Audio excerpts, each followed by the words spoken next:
Hello, everyone. This is Wolf. Recording it. Streaming. Alright. It's Christmas. So as you can obviously tell, this is Christmas Eve where I am. And yeah, my chests are now Christmas themed. How wonderful. Barely hear the world. Make a quick little change to the audio. There we go.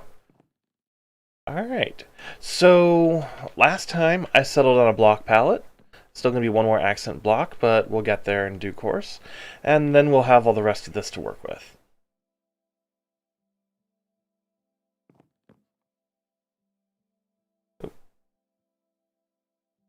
Oh, once again, accidentally left some playback running. Okay. It's getting dark outside, so I have to place my bed still, as I had on my persons. Okay. Let's see what I've got for wood. Yeah, I can make some of this work, so use some of the jungle wood. Need to go chop down some more trees, though, which... Okay, before I get any more distracted than I already am about to be, I should start tackling some of the very much essential projects that I need to work with. So let's put those in there. That can go up in here from last time. Alright, I'm just going to take some jungle logs and make some signs. Alrighty. Recipe for signs. Okay, well, that should be enough for the moment. Alright. Don't want to take too much of the wood.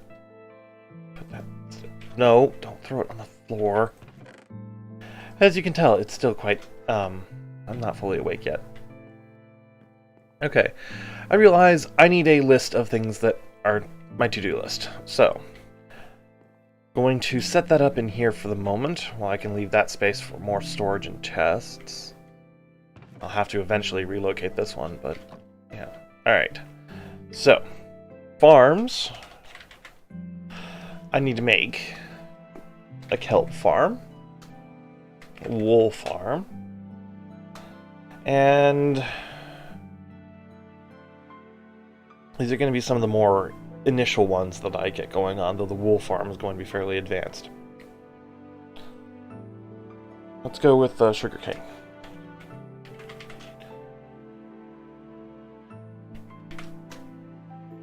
But for that one, this one's also going to have the general mob farm I wanted to build, which will get me string and gunpowder and other useful items. And probably what other farms that I could include in that I will add in when the time comes. Now, on this side, I have to get my villager breeder going.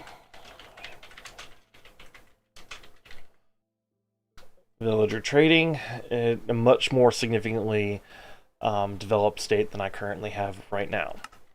Okay, on this side, super smelter. So, because one of the blocks for my block palette is going to require smelting. That's what the kelp farm will be for, is to provide me with all the fuel for that. Also, a carpet duper and a rail duper. Done. Is it still dark outside? Yep. Alright. We're good in time. I successfully and effectively used the night, even though I probably most definitely should not have, but doesn't look like things are too bad outside. I might need to lower that window.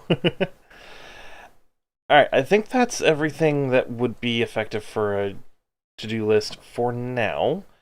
Oh, wait. There's two more things I need to do. Okay. Clear the mountaintop.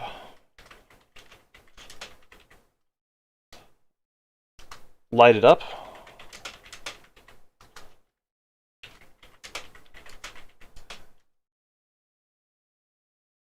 And lay out the... Why am I blanking on what this term is called? Floor plan.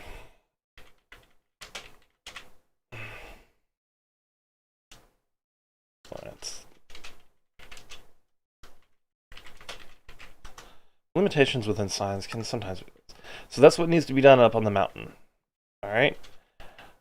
That will get me the resources I need and get me things up. So, first things first, probably would be useful to begin clearing the mountaintop and using and lighting it up at the same time. But my limitation in that is going to be I'm going to be farther away from the things that are currently automated.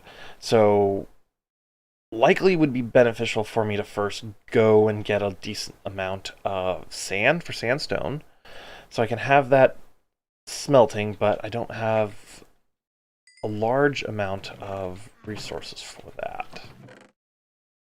So that can go there. Sandstone here. Okay. Balancing, strategizing. I don't have any redstone on me. Maybe that would make more sense for me to just go mining for a bit and get some of the basic resources and then maintain things up here. I mean, certainly is doable. Don't want to spare much more iron than that unless I'm able to start getting more. I did get some iron last time, so I could do this. Get that going. Yeah, I think that might be what I'll do. That's a good enough stratagem. Okay. Put you guys in here, so I don't need you. I will definitely need to go grab more water. And then I can just go about gathering and sorting out what I've got here, which I need to go harvest this sugarcane again. And then I can go down below and mine for a bit. So let's do that. Let's grab some harvest our crops. This will help me start building up the base I need for other resources. Now, I do have those diamonds, and I could make a diamond pickaxe, and I probably might. It all depends on what all I'm able to get out of a quick little mining session here. Maybe 45 minutes to an hour, what it gets me, and what I can use. Wow, if I could... Talking is our hard. What all I'm able to get from such a mining session. Yeah, it's not going to be the greatest, but it will work. Got you ready to harvest. You. Now let's replace these so I can replant them. Alright. Let's go up above. Might as well take a swipe of that bamboo too, because I could use that as a fuel source initially. But I don't want to use, like, I'm going to have a carpet duper in there, but that's because I want to use carpets as a, mob proofing strategy. Basically creating mob-proof barriers around the castle and around various parts of the build, so I can run over these things, but villagers and things like a creeper will not. So that's in my list, but that's what the carpet duper is for. But I didn't want to use it for making fuel because I find that to be a little bit cheaty. I kind of want to make an automated farm that actually uses something that's involved. Yeah, I know I can make it fully automated and have carpet duping, or maybe even just have the bamboo for it, but I want it to be able to have it fill up and run without me needing to even do anything with it. Alright. Carrots are still coming along here, so...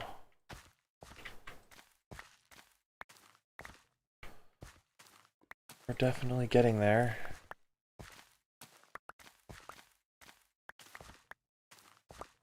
I can go trade these.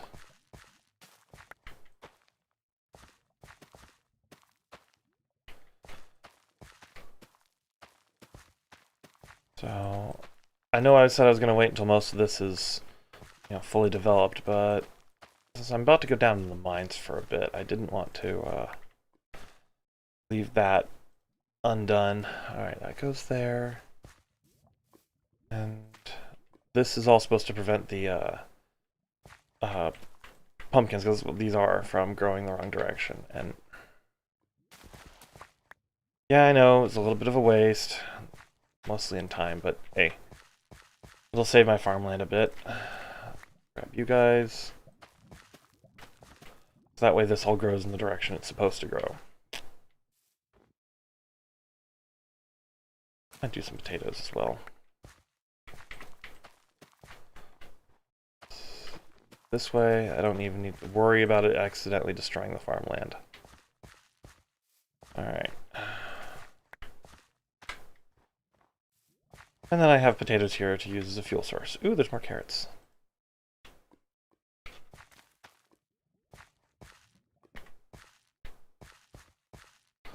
So, but mostly the potatoes are going to be a food source. Okay. Got that, got this. Alright, let's go down here. So far, not a whole lot's actually going on in the village, apart from, you know, me modifying my starter base and getting a couple things up and running. There's more carrots over there. But I can use this from here, so I will have options to move. Alrighty, got more carrots.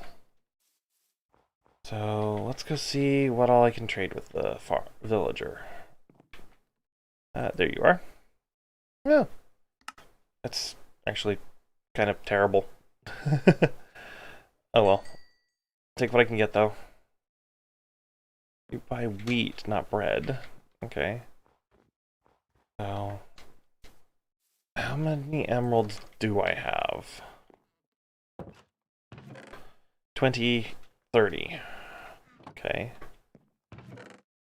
Not great. It's not terrible. So, there. Yeah, bamboo can just go along here for the moment. And I have sugarcane somewhere. Here. Sugarcane's, I'm blind. Sugarcane's right there. Okay. I've gone around, done my due diligence on all my farms and stuff. Now I'm free to go underground and start mining a little bit. So, what I'm going to find down here, I've already gone down to what should be roughly iron level. And this will get me a fair amount of cobblestone in the regular blocks. I could go down to deep slate level, and I could go all the way down to diamond and whatnot, but I don't think that will be all that beneficial. Oh, I've got all these chests here too. I forgot about this. Surprisingly little has actually gone on in the series, and I'm already forgetting things that I've done. So, oh, iron right away, and lapis. Okay, let's go ahead and just take advantage of this. All right, lapis is definitely useful. Iron. That's the main thing I'm down here for, is iron. Alright, let's do my typical branch mining strategy of every 2 spans of 5, place down another torch. That's usually more than sufficient to prevent mobs from spawning in. Yes, I know I'm digging 3 high when I should be digging 2 high. There's a reason for this. I much prefer to have the extra resources that are gathered from it rather than the speed, because sometimes it does reveal things that were otherwise hidden, and taking advantage of it this way is very beneficial. I cannot wait until I have fortune for all this copper. That is going to make the copper so easy to get. Alrighty. This strategy of placing the torches should ensure that no hostile mobs can spawn in, because there's no way the light level is reaching 0 in any of these places.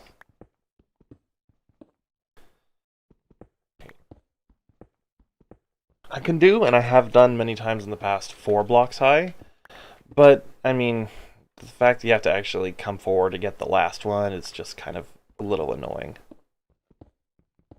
Alright. See what all we can get going on here. So far I found a bit of iron, copper.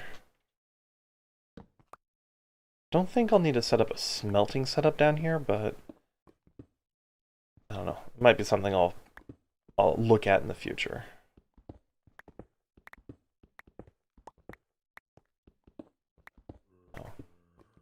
I don't even know if I'll be... Actually, this may not even be my main mine in the future, so there's that.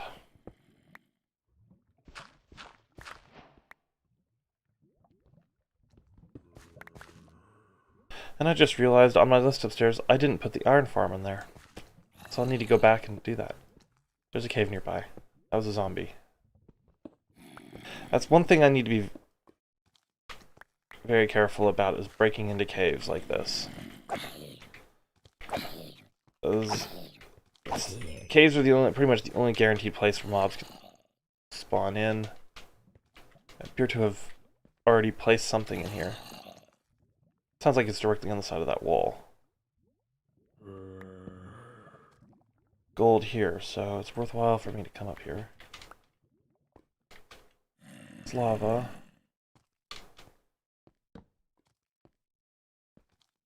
The only downside to caving is there's a possibility of something dropping on me from above, so I have to, or sneaking up behind me like that.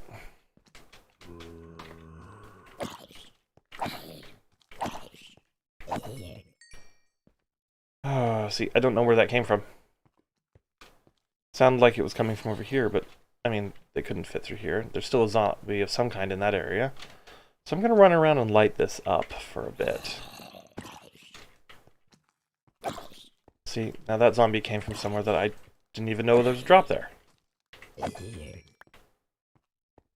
Yep, see? I did not see this.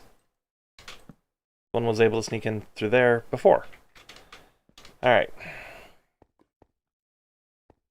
Let's make some more torches. So I don't need to worry about running out. And just run around and light this place up. There's already a ton of resources here that I could use.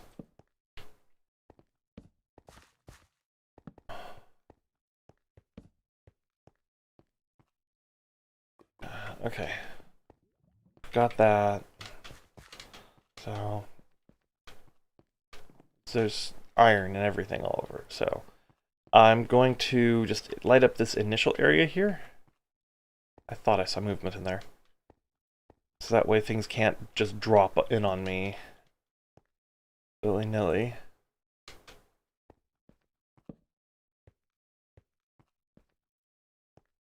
Oh boy, this is a decent-sized ravine. I need to be very careful here. See a spider in the distance.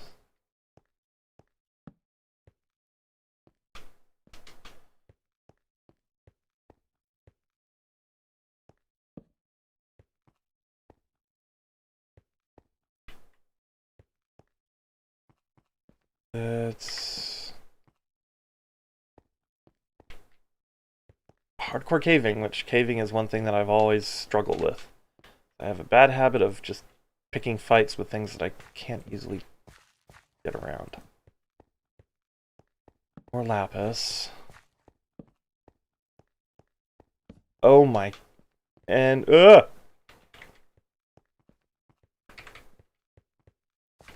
need to invest in a bow.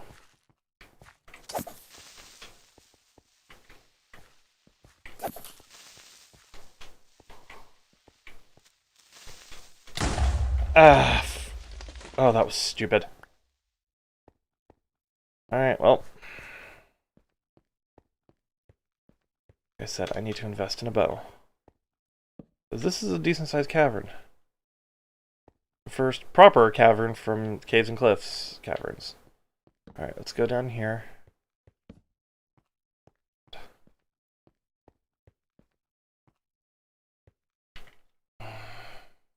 Let's swap this out here.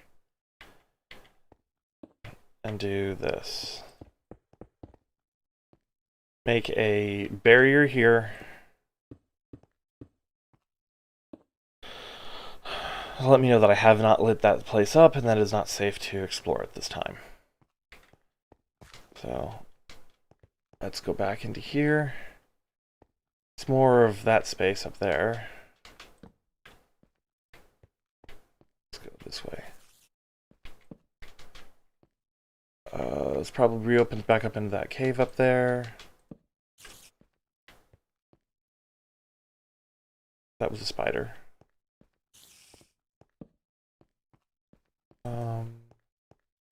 Another little noodle cave here, going into the main cave down there again, so... Alright, so let's start mining here. grab what we can, and start making our way back through the areas that I've lit up.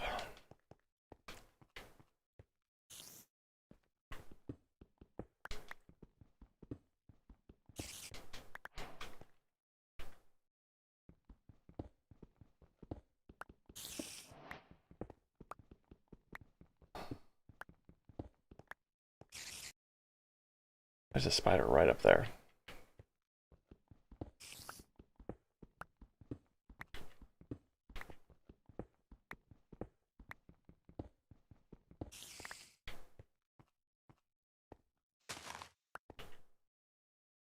Glow lichen is very useful to me. It's probably one of the most useful blocks introduced into in the game in 1.17, apart from copper. I mean, it's got so many uses to it. This thing is virtually dead. But you can use it as an accent. You can use it as, a contrast color. You can use it as creating support light. There's so many things you can do with it.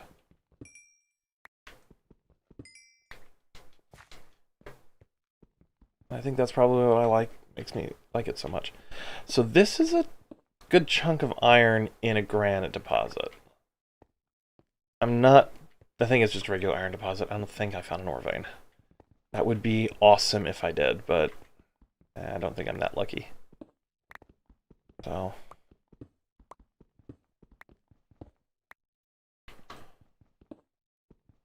besides, I think iron, you can only find ore veins in tough.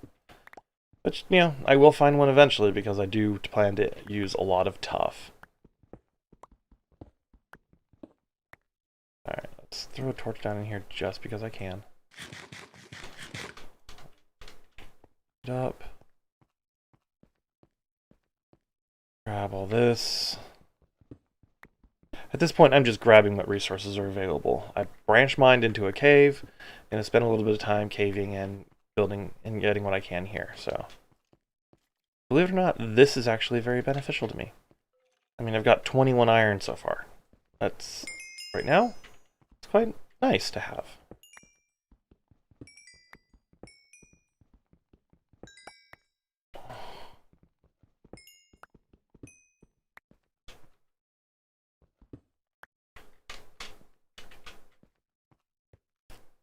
The fact that I know that that's there also is reinforcing the things. My cat just plopped against the back of my door. Oh. Alright, what's down here? Here.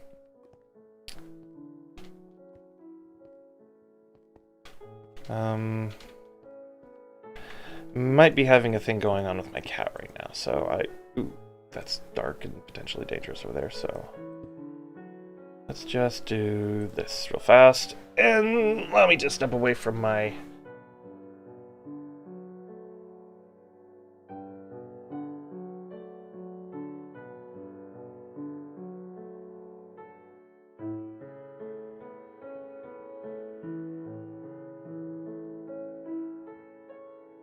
Well, my cat decided he absolutely had to get in my room. Oh well. It's cats. What can you do? Alright, as much as I see this right here as, would be nice to, I need to go up there. Because there's resources here, I want to gather them, but I need to light this area up, otherwise I risk something dropping it on me.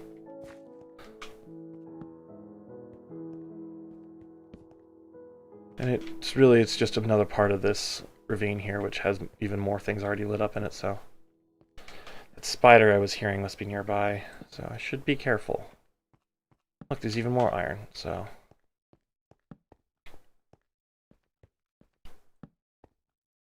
And does that go down somewhere? Yes, it does. Can I place a torch? There. Alright, let's go in through here.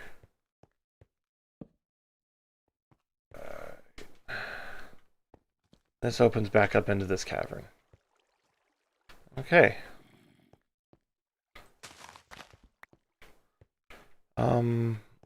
Most likely, I'll do the same thing that I did with the other one with this one. So, and this isn't, you know, to block everything off or anything. It's to mark areas that I have not yet explored that I need to explore. And to keep from getting flanked by mobs that are sneaking around. So, that was a creeper. I don't think it saw me. Regardless, I'm going to be careful.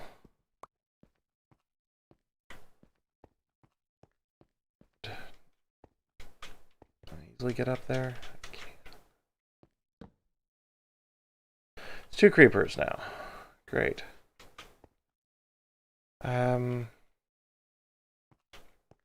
Still haven't seen me. I'm just gonna keep my distance and go this way.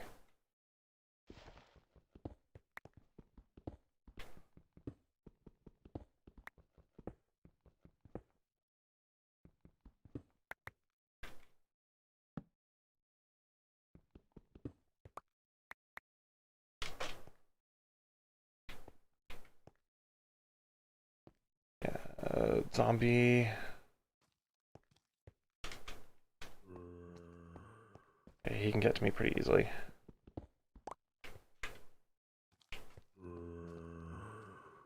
Assuming his pathfinding doesn't get all distracted.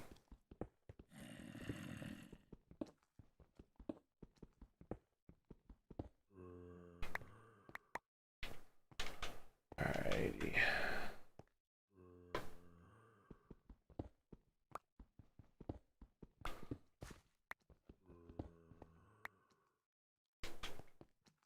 Oh, there it is. That's his pathfinding working. Okay, so he must have fallen from somewhere.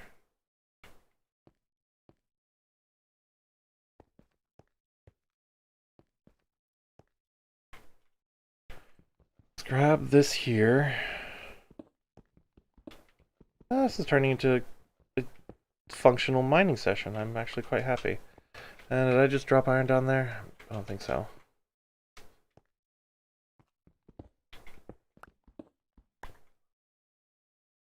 Alright. Yeah, there's so much more in this place. Alright, let's grab this.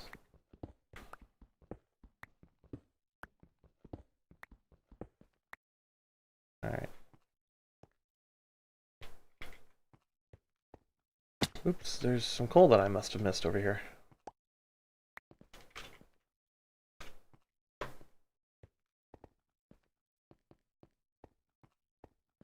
Down here, nope, I didn't accidentally drop anything. Alright, let's go over here and clear out this coal deposit. It's iron.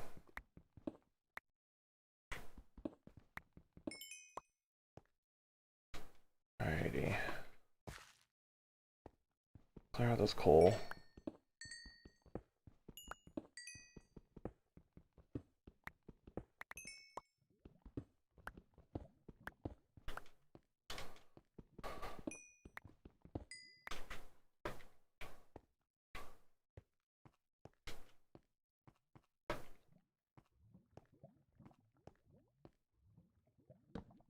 This cave has a lot of iron in it.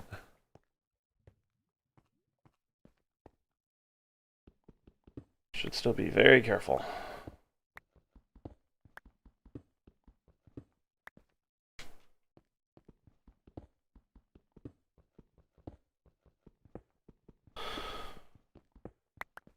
Alright. Did not think to look up here, so I'm betting 1,000 with making sure things can't drop on me, even though I made a whole big old lecture to go with the start of this expedition on making sure things wouldn't drop in on me. Oh.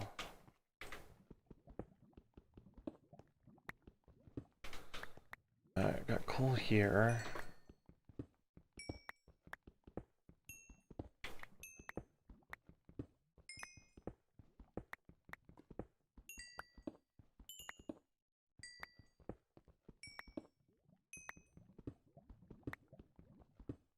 Let's see what we got here.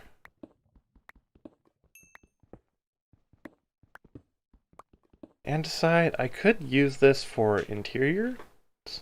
So I'm not I'll have plenty of blocks to work with here. Whoops.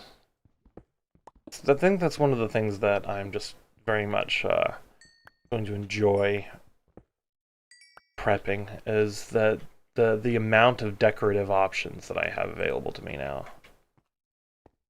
Okay, so this is where zombies were dropping in earlier.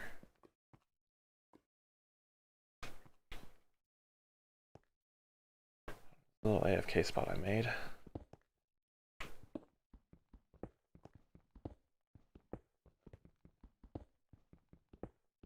This iron, even more.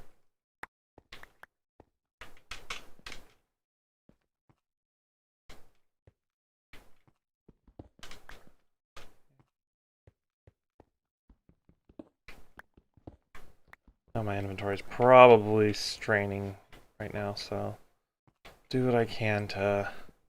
Oops. Do what I can to grab what's most of the valuable stuff. If I could phrase a sentence right now,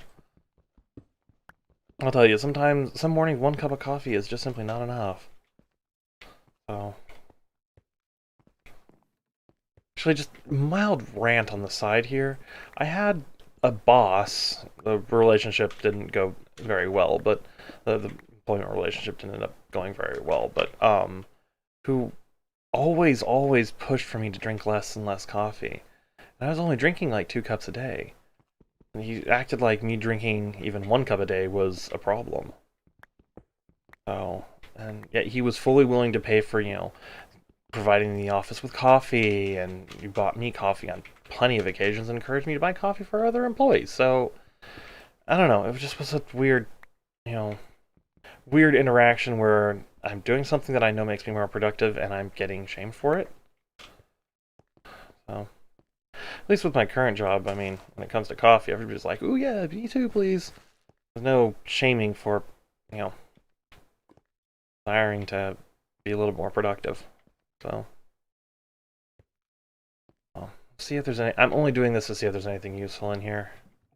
I'll put that there, so this is all still lit. Sometimes you do get lucky and there will be something useful. Nope, not this time. I can come back to that lava at a later time, though, because, lava bucket has its uses. You could use it to make even more lava buckets. Alright. This is where I entered in. I'm going to very carefully block this off.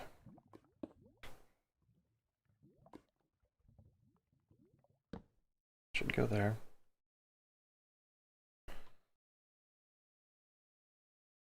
Since this is essentially going the same direction my tunnel came from, I would like to know what's here, and it just is a vertical shaft.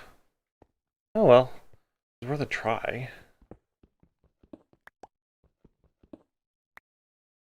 Durability on this axe is starting to get a little bit low. See what I kept hearing another zombie over here. It might have been above me. I'm fully willing to admit that it may have been above me. But oh, it was in here. Okay. Well, that come full circle. It connects back up in here. Alright, I'm going to take this opportunity to fill up my inventory a bit, or clear up my inventory a bit. Fill up. It's already filling up. Lapis blocks. Not coal yet. I haven't found much coal. Definitely finding a lot of useful copper, though. That was definitely a plus. Okay, let's make this a little bit more organized. Alright. That should solve that issue for the moment. Actually, let me place down and make another pickaxe.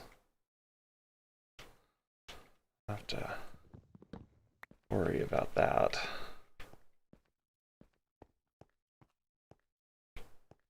The up there kind of worries me. So I may need to just do a simple cobblestone pillar here in the middle of the room to see what all is going to happen.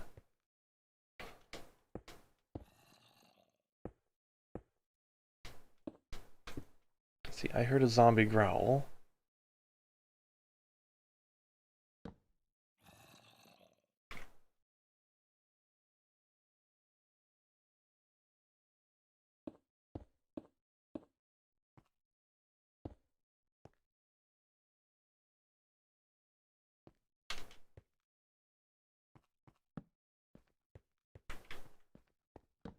So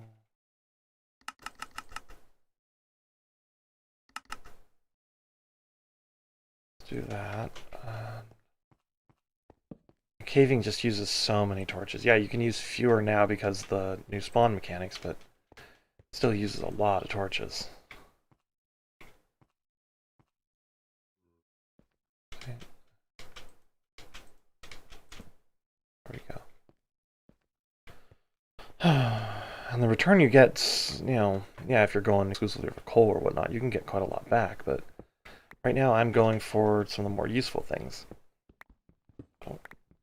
My idea behind the build I have planned is for it to be as close to a, you know, as close to a decorative castle as possible, but still have a lot of functional element to it. So, well, that doesn't necessarily explain a lot about what my plans are, but you know, it's a process. I think as I start building sections of it, it'll make more and more sense to the average viewer. So,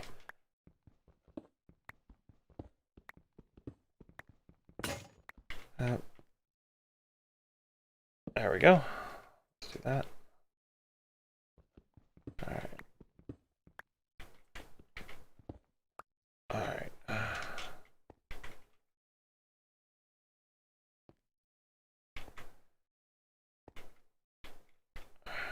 Let's do this real fast.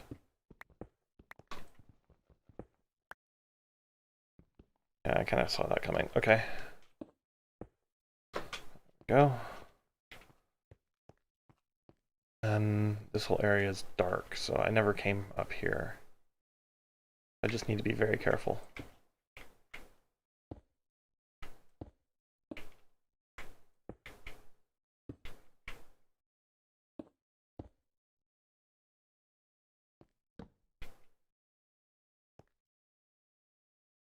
Since I'm going to be going up here anyway to light it up.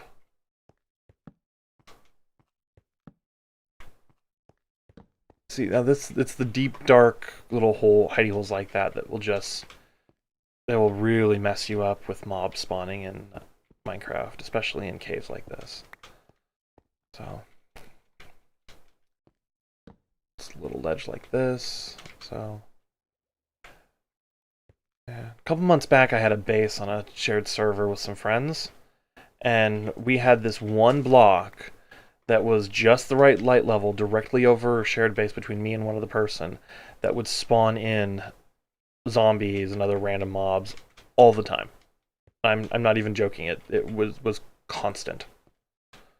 So eventually I just got fed up and I found a way to get up there and blocked it off. I think I used scaffolding for that, but yeah, I just put a torch up there, and it was this random torch in the ceiling of our cave. But I mean, it solves so many things. There's so many times I turn around from our storage setup, and there was a creeper there, or I would try working on something a little more complicated, and a zombie would show up. So, yeah, definitely annoying. All right, let's get what we got here. Oh.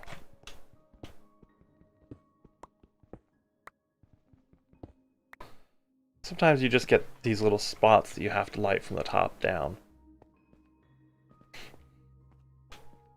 It's all part of the game now.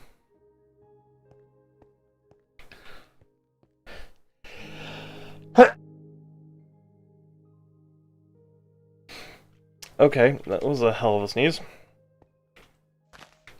Oh. Really forcefully clears out your sinuses and feels like you tore the inside of your nose.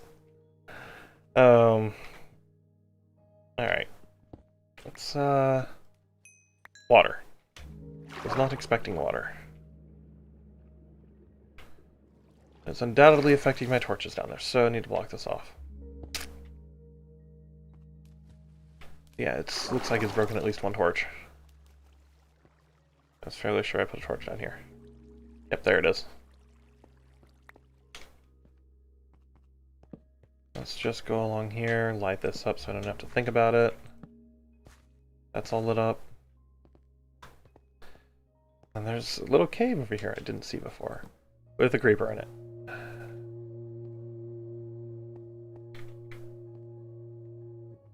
Hope he saw me.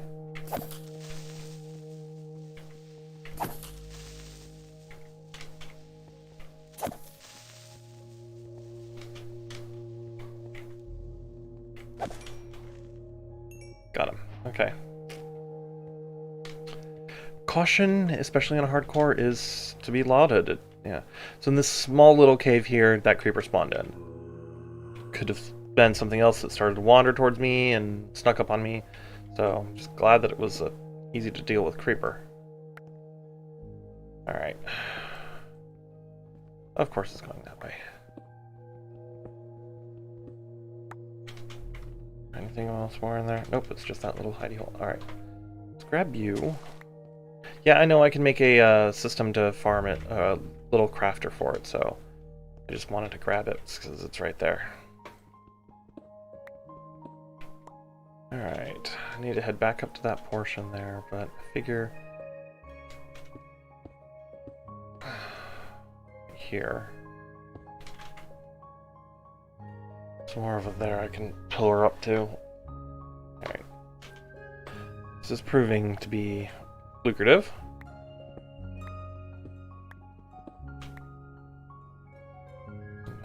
Oops, not objecting. Alright, let's go.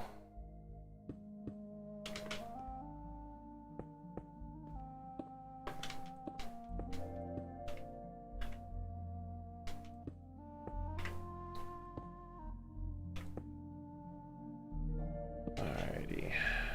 There's another little vein up here. There's a lot of different blocks and stuff up here that need to be lit up, for safety's sake. Alright. That said, this is all fairly doable with just a single torch there. That's all taken care of.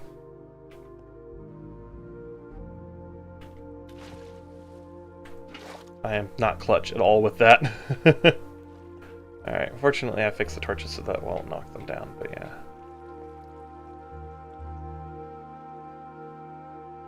So now that I'm down here though, I need to make my way back up there.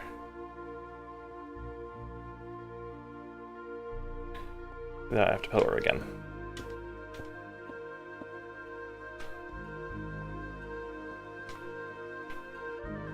So let's go over here and grab this stuff.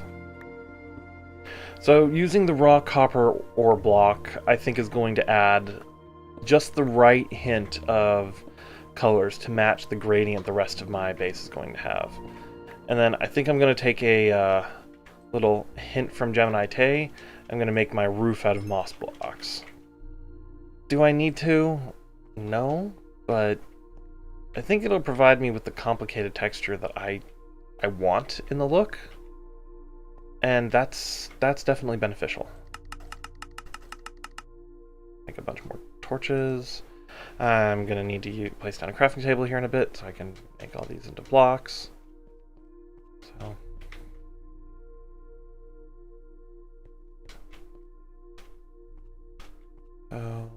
got that there, which the water coming out of it, so the only thing left to do is try and put a torch over there. If I can get it on top. There we go. Alright, that's lit up well enough. I don't think it's going to be a threat. And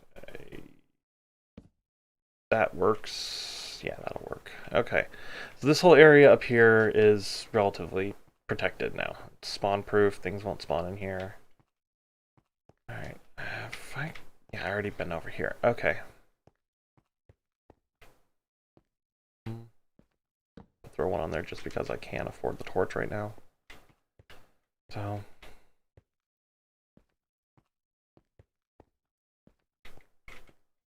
let's do that.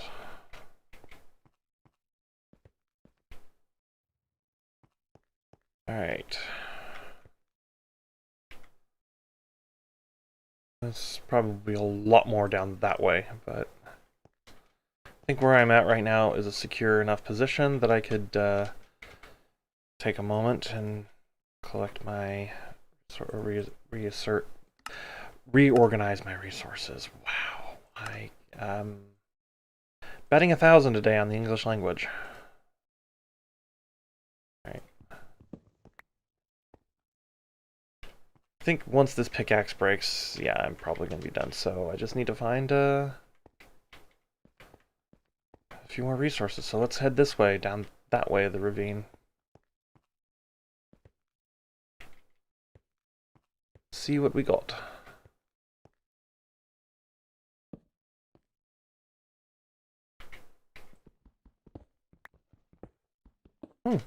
Copper was hiding iron.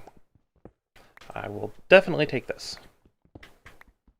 The new ore generation and where they appear and the clusters they appear is so cool. It's so fascinating the kinds of combinations you can get. So that was just one of them. Alright, it looks as though those two creepers have gone, so I can go up here and light this space.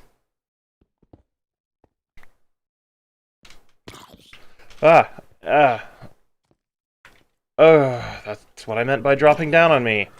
That was a small little jump scare.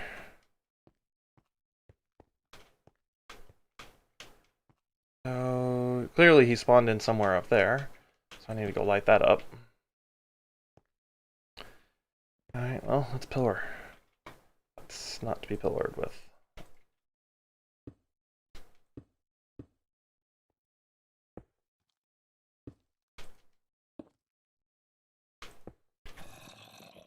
Alright, there's another one around here somewhere. I want to kind of see more cave over there. Let's do this.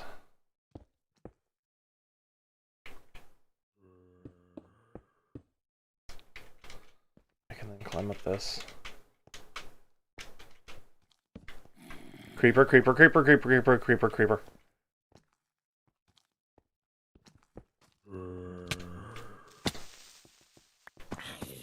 Okay.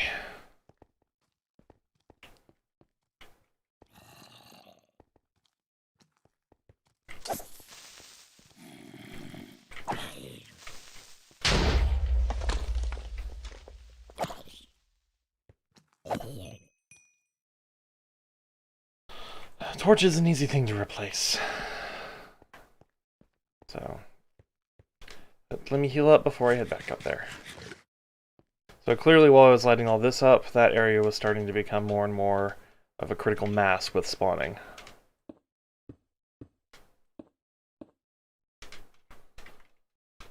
It's kind of to be expected, but...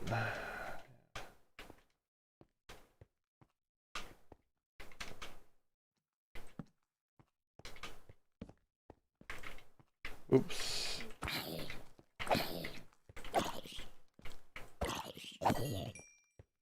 It's overlooking the adjacent cave?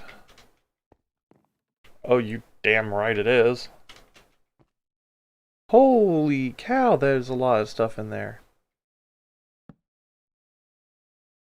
Alright, let's go this way. Don't really trust that not to be spawn-proofed, and I need to make my way over there.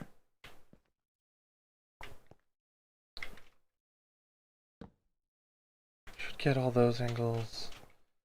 Just need to get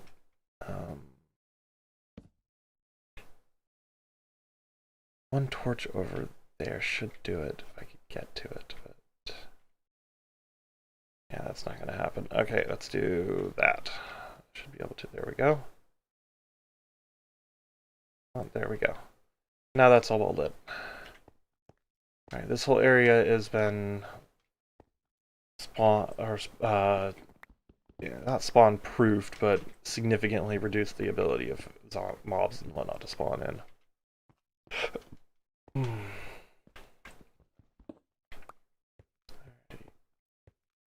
There's so many resources out here in this cave, though. It's definitely something I would like to spend some time clearing out, but just the sheer volume of places that mobs could come in worries me.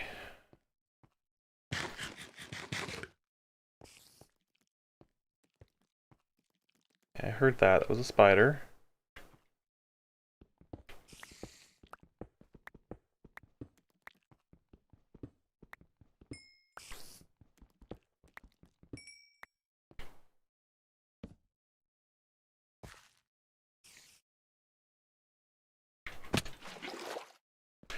No, that was terrible.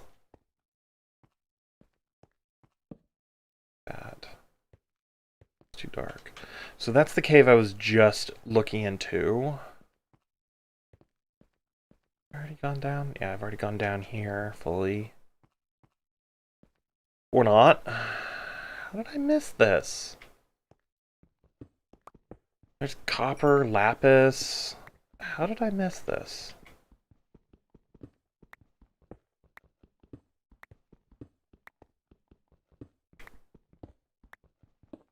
And look, more iron. Alright, I don't know how I missed that, but I apparently did. Okay.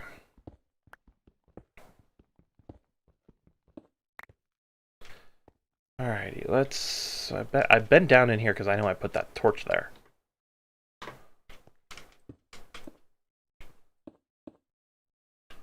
Alright, got coal here, which still is useful to have.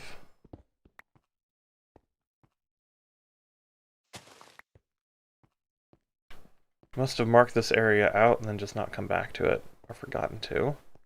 Oh no, I went through it and then came back out the other side and just didn't think to come back through it again to collect everything. And then yeah. Okay, I remember. Even though it was like just 10 minutes ago. Oh, I'm awake. I promise I'm awake. Alright. I've gathered most of the useful things from in here.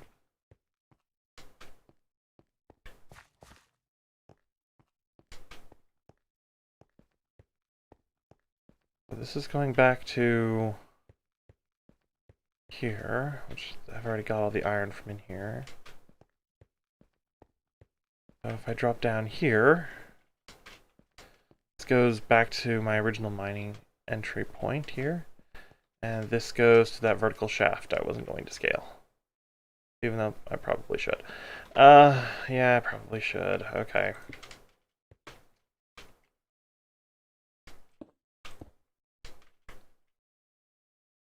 Looks like it dead ends, but it's got some resources up in there, so...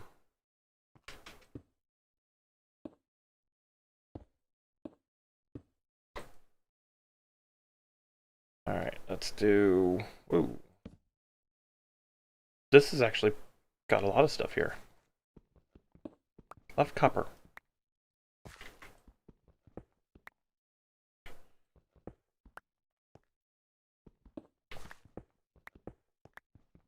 Oh.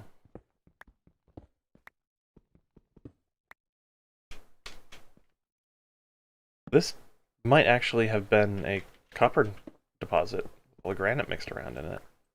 Just the sheer amount that I'm getting as I dig more into the copper here. It's making me think that. There's more iron here, so... Yeah.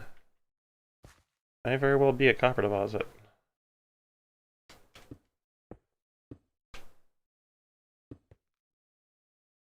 Alright, let's grab this.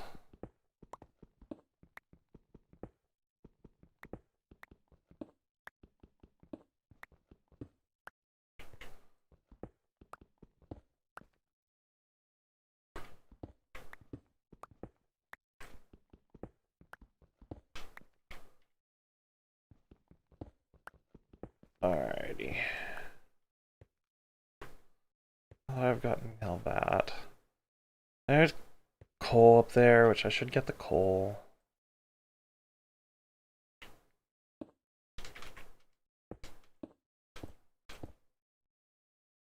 Let's put that there. Grab what I can here.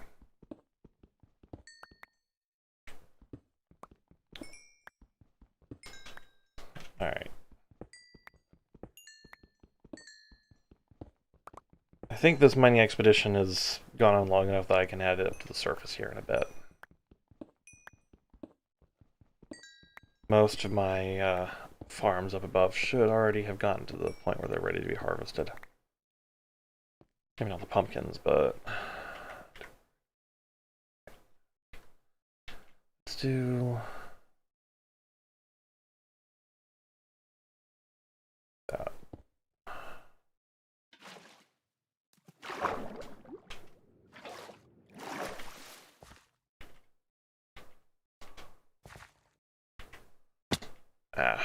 trying to avoid that.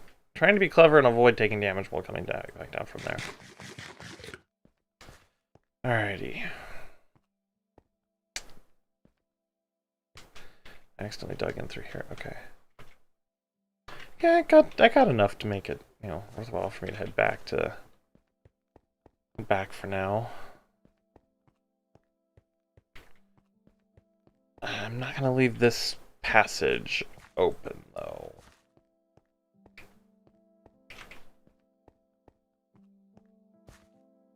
Mark it like that, so something like a baby zombie couldn't just come running through or anything. So. Alright, andesite and diorite can go in there, granite too. Got gravel, which I'm gonna keep on me. Cobble can go in there. Alright, let's head back upstairs.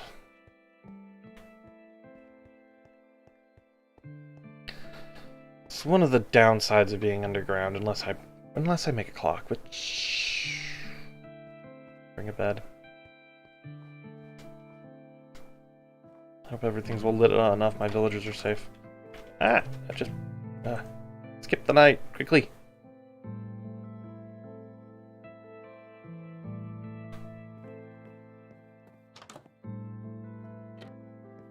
Okay. Oh, I saw something on fire. That's a stray. That's a stray.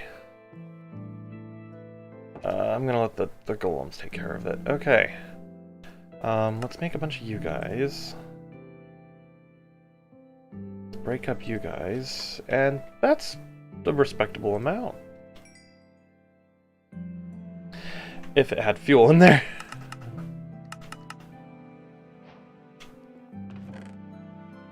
Yeah, I've got some more here for it, so. One more. There. Oh, shit. There we go. That should be enough to keep me stocked up for a while yet. Alright, and then I believe I put in here copper. Copper ore blocks are going to... I'm going to need a lot of them. I'm definitely going to need a lot of them.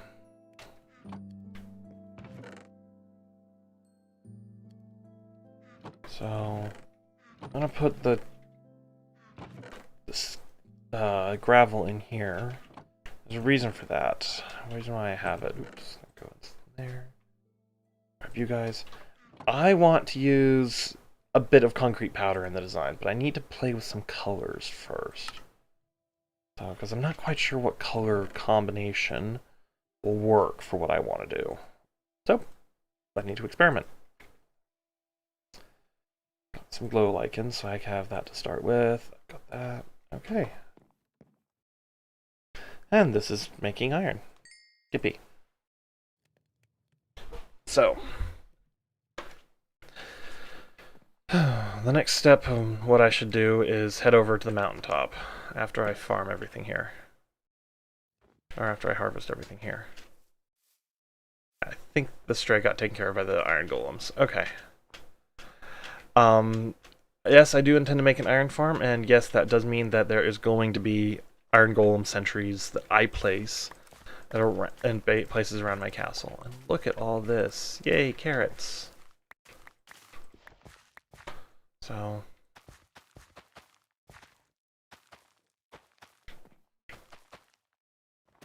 Okay. That's just a little setup. What we've got up there will be the main setup, so let's see what we got up there. So, I think by the end of so this is right now this is just going to be the first of my streams today. I'm planning on streaming for about 3 hours, getting some basic resources gathered like I have been, and going with that. Then what I'd like to do is, in the second part of today's stream, head over to... Yay, we're getting pumpkins that a couple destroyed the farmland. Oh well. I would like to move and get things started up over there. That's where I'm going to put the next couple of automated farms. My trees are not growing. That's where I'm going to place a couple of other things as well. So, but that's, you know, it's later today. Just gonna gather all these. I don't really care right now if they're not fully developed or whatnot. Because gathering the bulk is the main plan right now. So. Yay, watermelons are producing crops. So place these.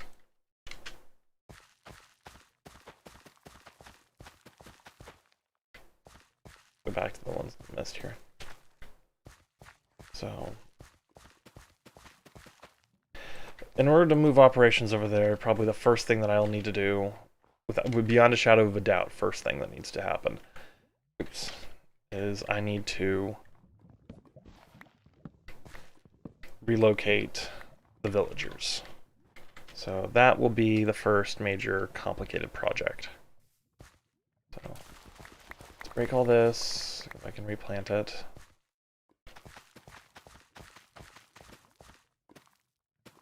Yeah, well, I'll just deal with it.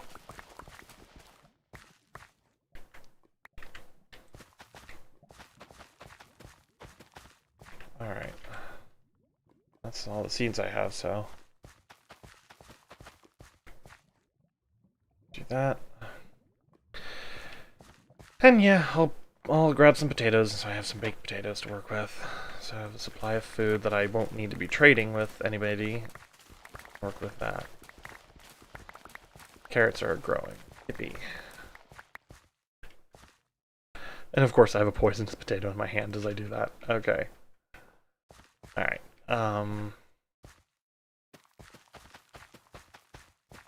This will give me a supply of food.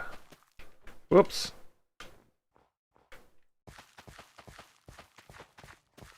Quick and easy. And of course I had to build the farm on top of a hilltop where I'm going to fall off each time I try planting anything. So, these are just some of the challenges. Some of the challenges. Okay. And last but not least, sugarcane. Yeah, sugarcane looks fine. So grab that. So the next stage of what I'm going to do now is chop down a bunch of trees over there. Ow. Go over on the hilltop and chop down a bunch of trees. It'll move me away from the stuff here, but I mean, I will have gathered some resources and have other stuff here that is going to be will have made this whole effort worthwhile. So, but right now the main thing I need to do is relocate over there so I could set up kind of a chest monster, I guess is what Scar would certainly call it, but the idea being is it's just temporary storage over there, kind of like the one I have in the mine down there and whatnot. It's just a base camp, so to speak. And I'll take a bed over there as well.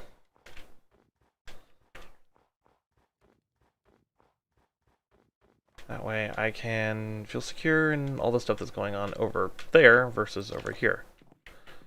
Okay. Let's put you in there. I have entirely too many potatoes. That's okay, though. They're currently going in the slots there. Poisonous potatoes go in here, here, in here. Okay. And you are smelting along just fine.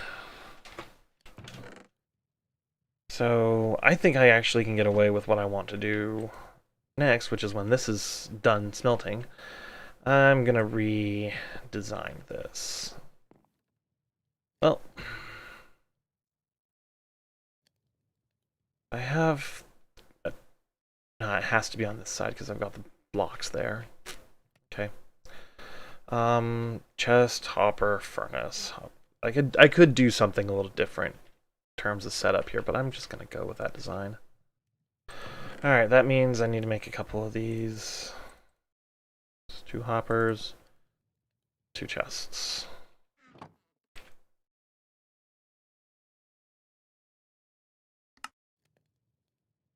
Oh, holiday themed now. And then I need 2 hoppers. Alright. Go right there. I know it'll block the window, but it's kind of what it is. Alright, I'm going to take that out and allow that to continue smelting real fast. And then I'll just relocate. It's supposed to be there. So that way I can toss things in there and have it process through the furnace. I just don't want to waste fuel. So fuel is going to be a significant limiting factor for a while.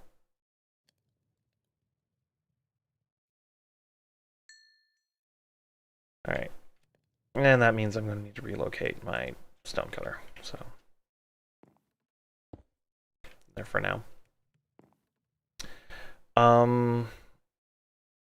General mob. There was something as iron farm.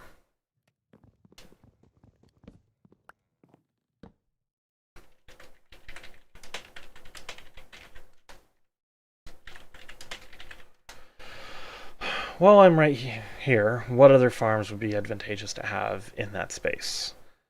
Not including things like pumpkin and watermelon, automated pumpkin and watermelon farms, because those I'm pretty sure those are going to already be factored in. So, sugarcane. You can get so much out of those ones in there. Got the dupers elsewhere.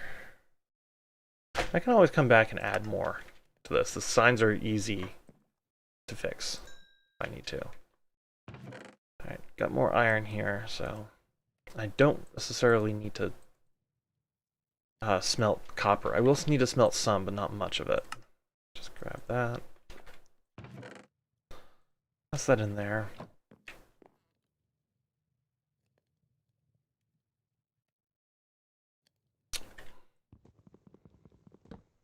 Now I remember.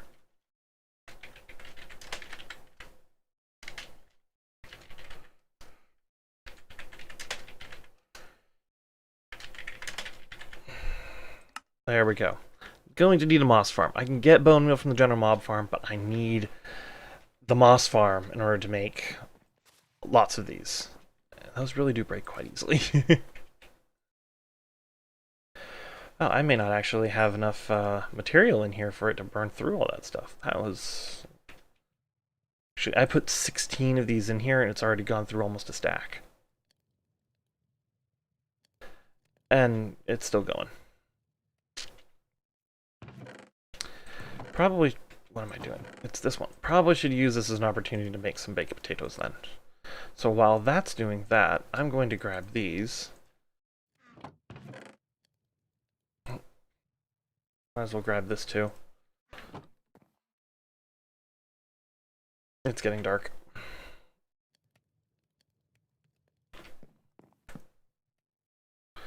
Let's skip the night real fast, and then I'm going to head over to my farmer, and I'm going to do some trades.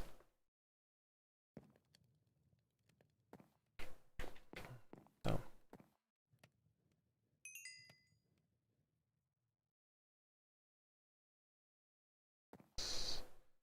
If I do that, I can just... There. It's automated, and I don't even need to think about it. Well, not actually fully automated, because I'm going to have to grab this, so I'll just wait a few minutes. Another minute or so as it takes to process this. And then it'll load in the potatoes and start cooking the potatoes. Okay. Okay. Then I'll have some baked potatoes to eat. Let's go over here to Mr. Farmer Villager. And yes, while his rates are, you know, far from the greatest, we do what we can. You're leveling up. You're now master. And you sell golden carrots, which are pretty darn good food. But I'm using you to make money, not to, Alrighty, let's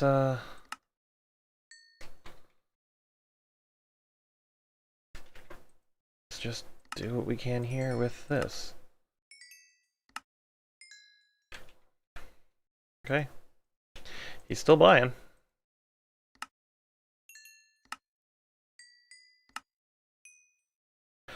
Now he's no longer buying. Okay, thank you. And oops. I believe I have enough to go buy both the Unbreaking book and that Mending book. So total 60, maybe not, but having access to golden carrots right now is still useful. It's not as useful as it could be, but it's still useful. So let's go over here. I've got unbreaking and mending. So let's go see how much these will set me back. Unbreaking is going to be 32. That's relatively expensive, and I don't have a book on me right now. And mending, I do know, is more expensive than that.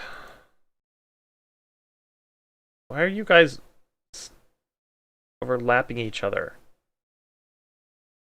Trying to... Oh, okay, really? Really? Why are you...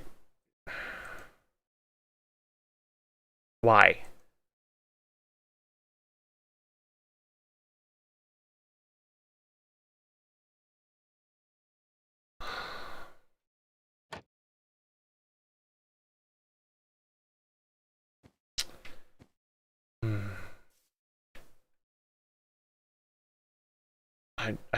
I don't understand why.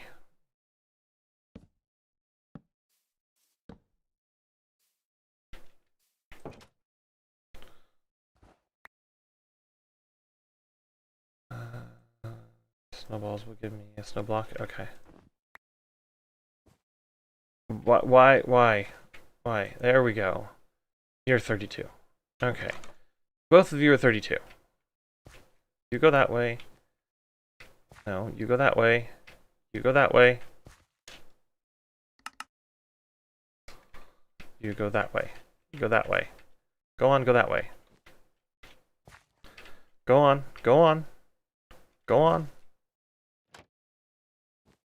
No. No, you don't need to leave. You don't need to leave, you go that way. You don't need to leave, you go that way. Go on, go that way. Ah! Now our hitboxes have merged again.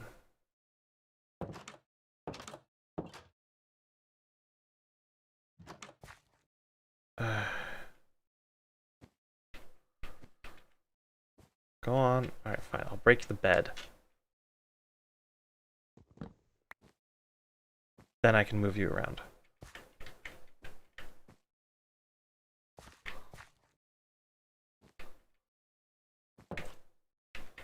No. No. Only one of you can stay in here. And it's going to be the guy that sells enchantments.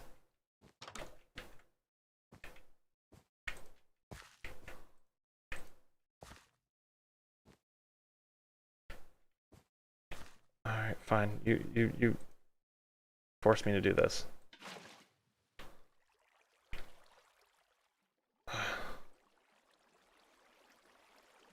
Alright. You, on the other hand, leak out of here. Alright. Okay.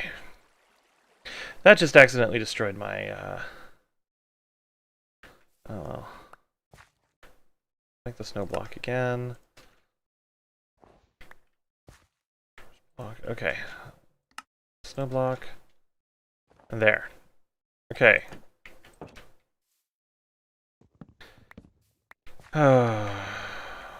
What all fell out of here?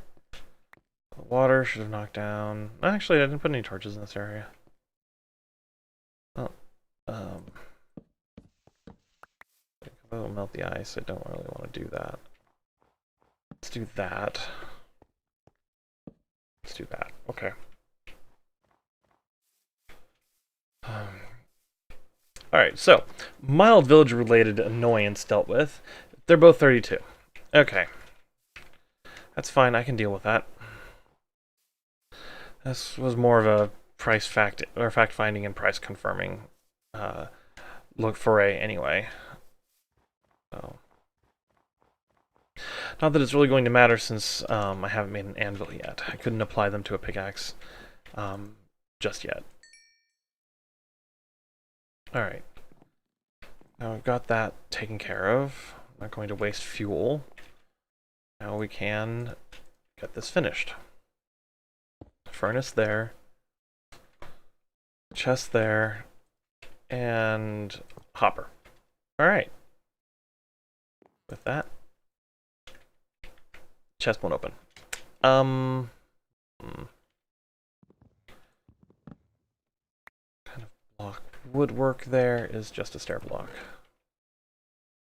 It would give me... I don't have...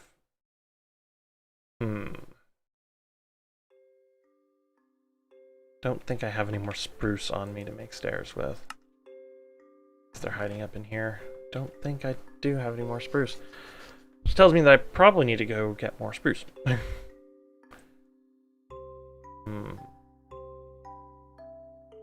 I'll put this in temporarily.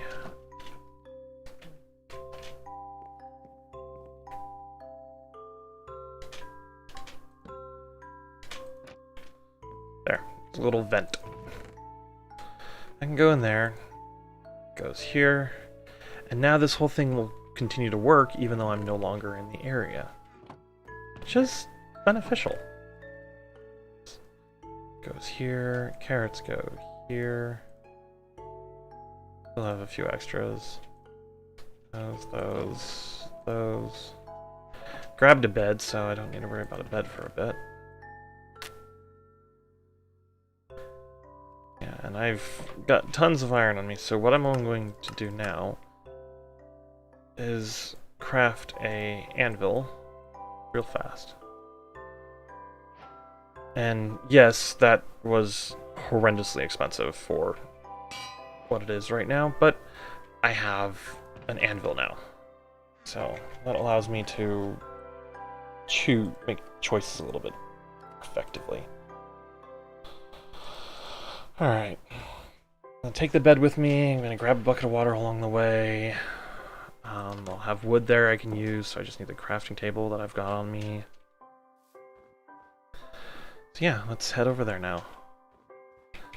And I should have enough coal on me. That was a bad idea, because I can grab that and make it infinite. Okay. So, my chief concern with this mountaintop, given that it is naturally generated, has almost exclusively to do with the way natural generation creates caves inside larger structures such as this.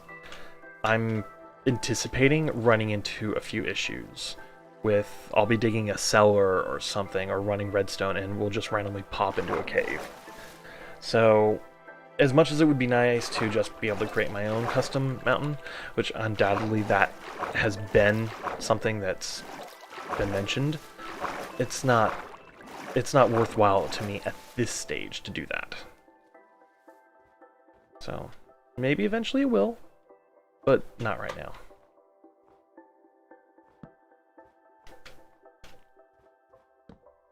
So, while I'm here, I'm going to grab these.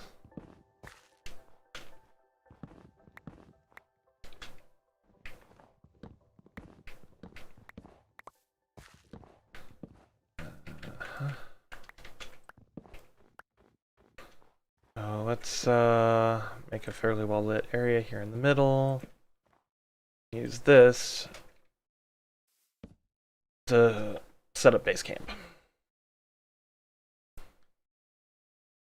So, stage one of all of this, after I get base camp going and whatnot, is going to be identifying what I consider the top of this mountain.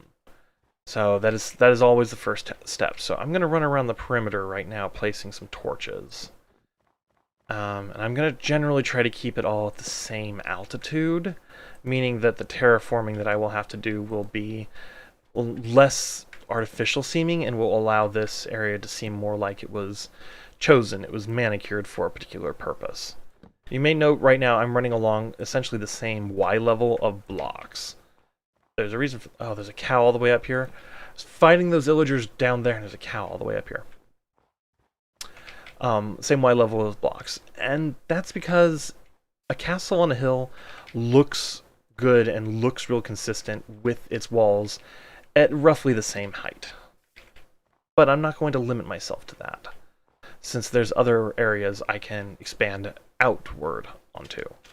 So just like this, I've now run into an area where something has changed. I've decided I don't want to put it here. I'm now going to go on a different level. Go this way. And down here. And then this can be another part of the castle that is a dedicated area. This could be like a little training courtyard or a garden for noblemen or something. And just like that, I'm out of torches. So I need to make a few more. And that's definitely an interesting formation here. The fact this is here, there's sheep here too, which is super easy because these are going to stay around. So I'm also going to incorporate this in. So I would like to have this be technically part of the perimeter here. So this is now defining where I'm going to clear cut, which so far it looks like I'm defining a good chunk of the entire mountain. And that's true. This whole area is going to get clear cut. But now you've got this whole little notch right here. That could be another part of the castle design. Maybe it's something I will entertain and or look into at a later time. Right now, I'm not there yet. So this perimeter that I'm establishing right now is exclusively just to determine where this initial stage of clear cutting will go, so that way I know what way to run a wall for the buildings. Actually, I think we're going to stick on this Y level for a bit and go up here. Because as this extends this way, it allows me to create something useful in this, or something cool. Overuse the word useful sometimes. So let's do this.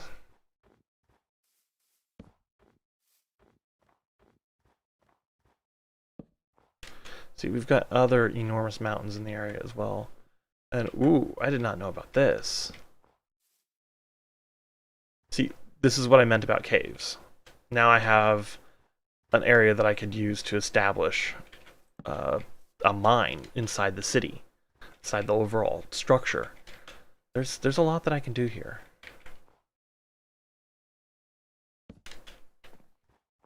So, allowing this area to be just that little bit more useful. I think, actually, on this side, I'm going to extend it down this way just like I did on the other side. This is no longer so much the perimeter as it is now I'm picking out where I would like to put certain elements of the castle. And if you're designing a castle, if you're designing a substantial build of any kind, really, know what your perimeter is going to look like before you start building. Alright, now that I've gotten back to this stage, I'm going to have to go back to where I met up that way, and then come around this direction. Why? The why is kind of complicated. It has more to do with wanting a level of symmetry than any actual building or structural necessity, and that was smooth. That was very smooth. But in times like this, it gives me the opportunity to find places where spawning might occur so I can take care of it.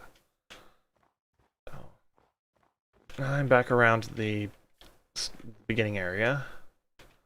That's the little cliff cave I was in previously. Alright, now that I'm back up here, and I know that this is the Y level that I was operating off of previously, now, why did I do that? Why did I do that? There we go. Now I can create the symmetry that I was wanting to do with this design. And I can tweak a couple things here, but this is just simply informing me of the Y level I would need to put the light at for this to work. Or the wall at for this to work. Am I one above? Yes, I'm one above. Okay.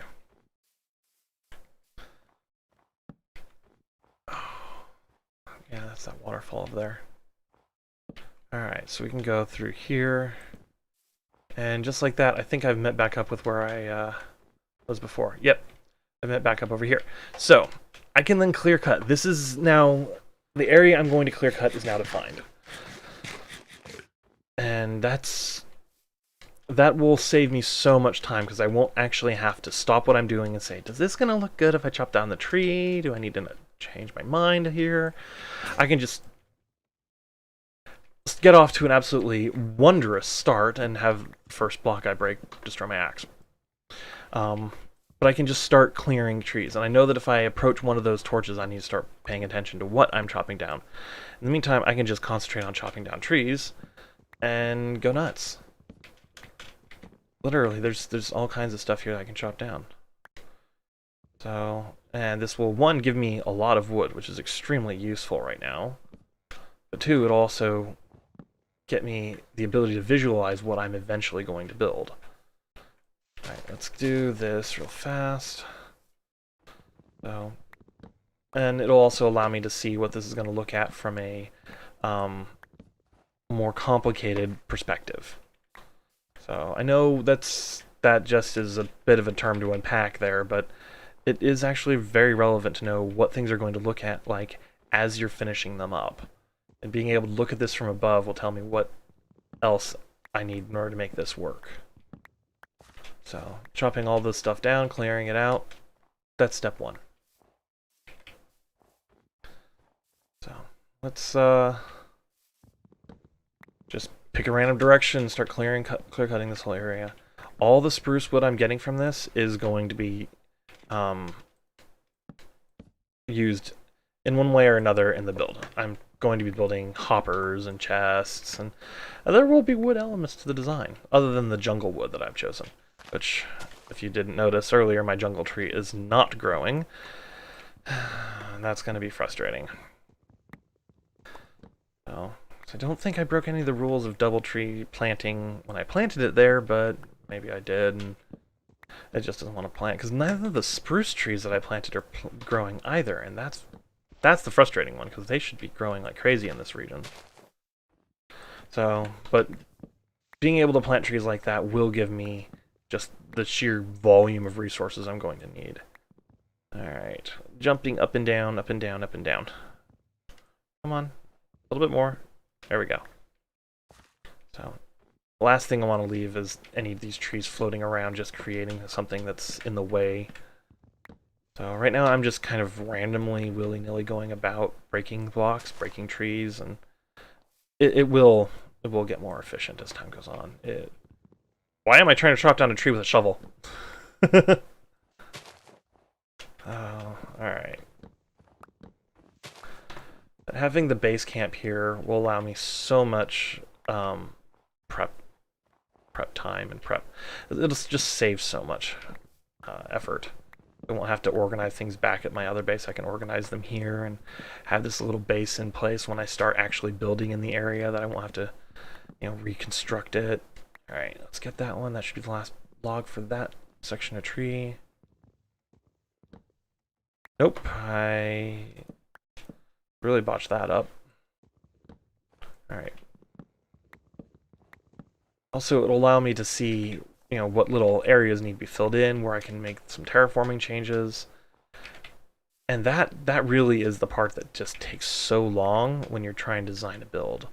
As, yeah, if you're starting with it flat, it does look good, but then eventually it just starts to look repetitive and looks too manufactured, and it just doesn't look real. Builds on super flat worlds look wonderful, but they also look out of place. I'm trying to avoid that. And it's getting dark. Okay, let's go back here. Use this as an opportunity to make a few chests. And then this will mean I can have, actually, how did I do that? There. There we go. Let's sleep, skip the night. Now I have storage available to me.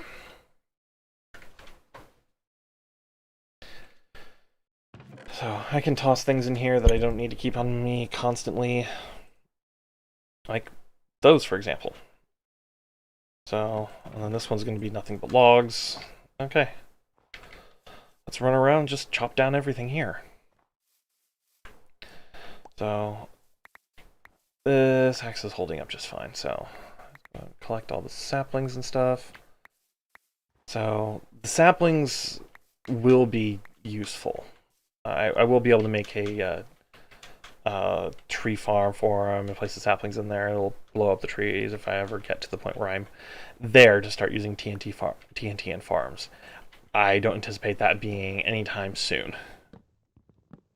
Because I know I could do a TNT duping farm, and yeah, that would solve that problem, but I'm still a little hesitant on duping in general to make myself feel truly comfortable, because I've never done it before, to make myself feel truly comfortable creating a farm that depends on it. So, let's just, so don't accidentally do something silly. Alright. Now comes the time where I just chop down trees like crazy. And there will be several of these sessions. I'm going to have to plan my streams around them. So one stream will be a session where I collect sand, another stream's a session where I collect wood. So another stream's where I'm branch mining. This is just going to be how it goes. This is Minecraft in its most basic form. This is how Minecraft is operated. So, but I will space things out. And, you know, longer, more complicated building sessions are going to have breaks between them of exploring, building farms, trying other things.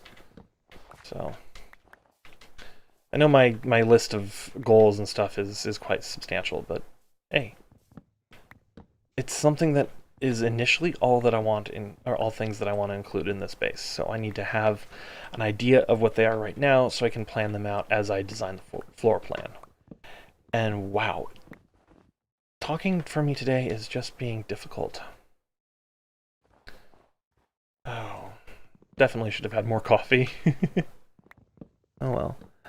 It's 12:30. I've been streaming for about an hour and a half now. So about an hour and a half, I'll take a break for a few hours, and then come back streaming for this evening. So yeah, about an hour and a half. A good amount of time. All right. I know that my base is technically loaded down there. I just don't know if I'm in range with all the chunks or what. So I'm just gonna keep it simple right now.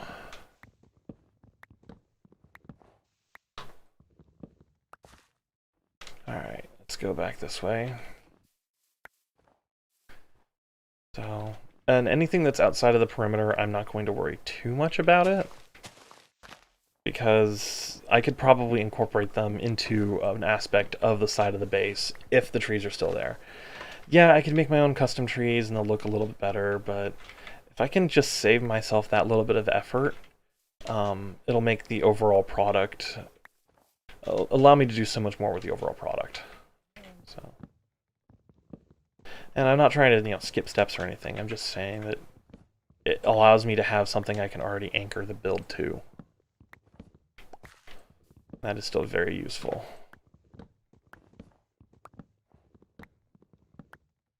Right. So, regardless, though, we're making good progress on this.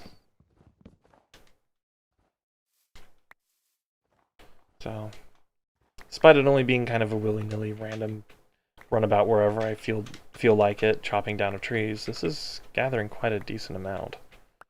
And it's having an effect on the space. It's already starting to clear out the area. I just need to make sure that I keep going back to the ones that I break so I can collect all the saplings and other things that drop out of them. Yeah, I know I don't have to, but I just don't want the random entities hanging around for that much. And I can get something else out of these. I can get bone meal from them, which will be very useful in the initial stages of getting things set up. Once I have the general mob farm, it won't be as big of a thing, but yeah. So what do I mean by just a general mob farm? So it's just a basic mob farm. It's got a spot that's dark that allows mobs to spawn in there, and random mobs will spawn in. Everything from spiders to creepers. So it'll produce rotten flesh, it'll produce, there we go. It'll produce rotten flesh, it'll produce, in fairly prodigious quantities, bones, So it's one of the best ways to get large amounts of bone meal if you're just going to be going for a spread out approach. It'll also mean that I get bows and arrows, or I'll get bows, I'll get arrows, and the occasional ironing getting stuff will come from the zombies as well. So there's a lot of potential drops. It's a wide variety of drops. The main things that I'm going for in this, though, are the bones, the gunpowder, and the string. So string is going to be huge. I may have to actually set up certain sections of it. Oh, there goes my... Oh, I'm here. I do want the large ferns. Just giving me regular ferns. If I...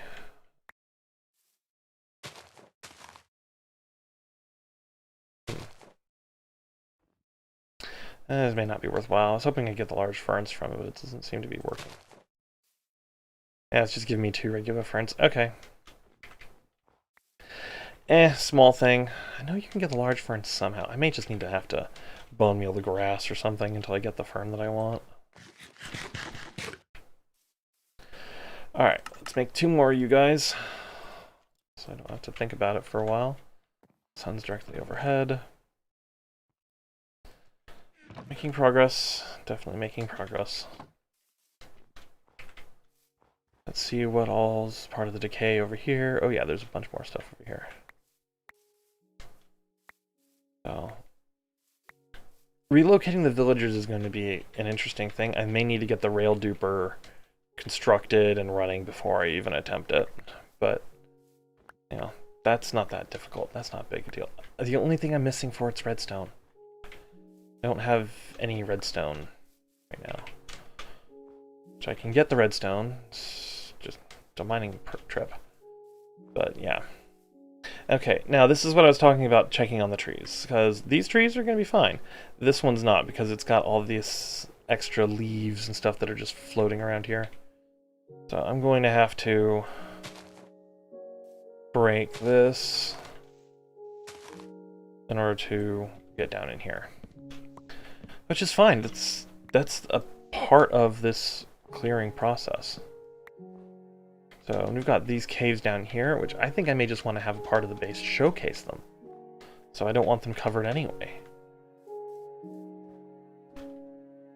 Those are the ones I fell into earlier, so there's just so many possibilities that you can go with. There's no one way to do things. And I think that's one of the things that I like the most about Minecraft. Same with Space Engineers, 7 Days to Die. Just the infinite level of possibilities. The fact that you can keep trying and trying, and you'll eventually make something unique. You're not going to be stuck with the same... what was the... There's another game that I play. It's a space... it's a mobile game for your device. It's where you modify the systems of a spaceship, and then you fight against other spaceships, and then you can fight against different classes. I'm forgetting what it was. It's not Star Trek Fleet Command. God, that game can go die in a fire. But yeah, there's so many possibilities and combinations you can do with things in there, but they had a little controversy in that their motto was more than 10,000 ways to play the game, and then someone did the calculations on it, and it turns out it's barely 10,000, like barely crosses the threshold to be considered 10,000. So there was the whole, on the forums for it, people were objecting to it's like, yeah, it's 10,003 or something really simple like that. And people were really hoping to be able to truly customize things as much as they possibly could, but it turns out there's only so many combinations you can have with the systems that they have in the game, and with the limitations in the game, which is fine. That's kind of how you keep a game like that, which is very PvP oriented, balanced. But the same doesn't even need to be remotely on the table for a game like Minecraft. Because, I mean, you're not testing your build up against another player and whichever build, skirts the rules the most wins. No. That's not the point. Okay, there we go. So, the point is that in a game like that space fighting game, they have to have those rules in place in order to balance things. They don't need to do the same in a sandbox game where you're building like Minecraft. In fact, it actually legitimately harms them to have too many rules like that. Now, don't get me wrong, gravity blocks are an excellent addition to the game and very useful. But having the limitations on them and requiring certain strategies to change them up does apply some limits. Are they good limits or bad limits? That's for the player to decide. And as far as I'm concerned, the limits don't bother me. But I'm not every player. Someone may want to have a floating beach in the sky. Well, they have to prep for that. That just requires a little bit of extra effort. It's not impossible, but it's not easy. So, player skill and knowledge then starts to play a very big factor in what's possible in a game like Minecraft. And I can tell you right now, when it comes to combat, I suck. When it comes to PvP, I'm even worse.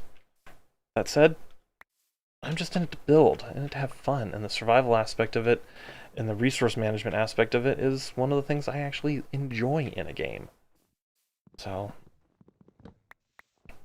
I think 7 Days to Die is probably the next game I'm going to start a series on for streaming.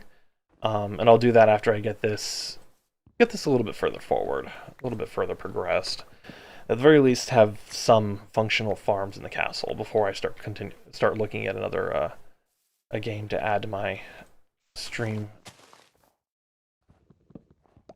schedule. But I mean, 7 Days to Die is a perfect example of the kind of game I like. It has a lot of design and creative aspects to it, but also has the resource management and survival aspects to it that really need to pay attention to. So, if you run out of food and you end up running into a zombie, you're gonna be toast in that game. So, all right, let's go over here. I think I may need to end up clearing out this area anyway because of the way the shape is over there. I'm also, part of me running around the perimeter like I did was I also want to make sure that I'm creating as organic and unique of a perimeter as possible. I don't want it to seem like it's the same perimeter, the same layout as the last 5 other castles. Like, no. I want this to have a level of uniqueness to it. Yes, there will be standardized shapes, and did I just strip that log? Standardized shapes and geometric patterns built into it. But, I mean, you're going to have that with any castle design, with any build in Minecraft. How you manage them and how they interact with each other is the trick, which in this case, I'm having their size and shapes being dictated by the terrain.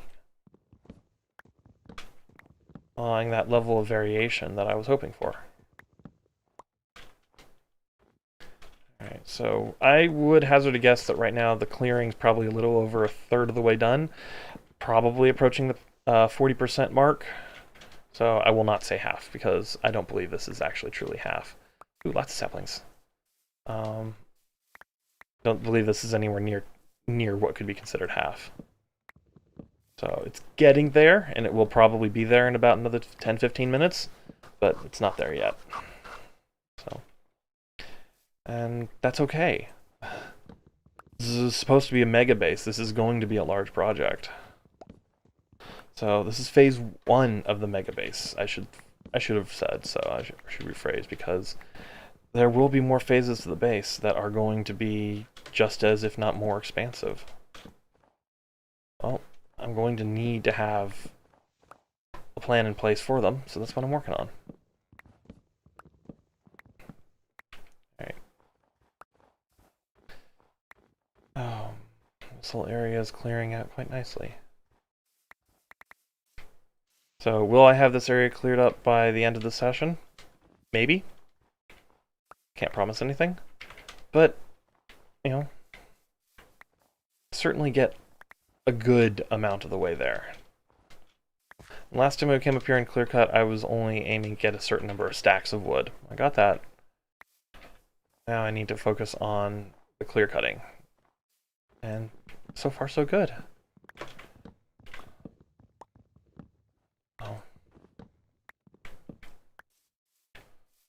Got that. Let's go over here. Need to be careful with that because that will damage the durability of my axe quite effectively.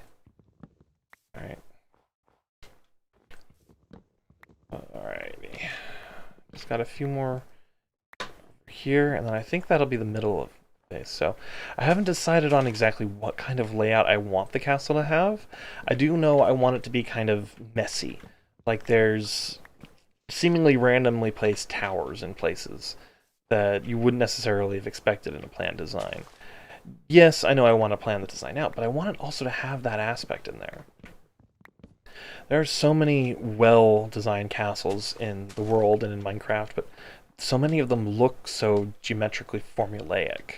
I'm trying to avoid that. My first castle that I made was very formulaic. It was symmetrical to an extreme, and yeah, it just it didn't inspire the whole kind of imposing look I was wanting it to have. Couple that with the fact that I ended up having to rebuild it again and then hating it after I rebuilt it. Yeah, I'm just gonna have all kinds of criticisms of that particular build of mine. But hey, for what it was, is one of my first ever builds. Yeah, no, I'm not objecting to it. Unfortunately, it no longer exists. It was on a server that a couple friends and I were playing on, and the server's since been reset like 5 or 6 times, so it is long gone. But oh well. It taught me the basics of shape. It taught me the basics of building in general, so I used it. Alrighty, let's go. Line torches is down there, so I'm reasonably certain that if I take this down, it will come, but the other one won't, so I'm gonna have to break those down anyway. Alright. Oops, that was smooth. So the way I'm going to tackle these is I'm going to dig down from the top. So I can get up here, it won't be that difficult. And this will allow me to create kind of a consistency in the area. So, because I suspect there's going to be several more that will be like this. So these two are just 2 examples of it. This one, which I didn't even see a moment ago, is also going to be an example of what's going to be difficult. This one's fairly straightforward, though. Alright. And then this one, which I should be able to get to this one from the bottom. But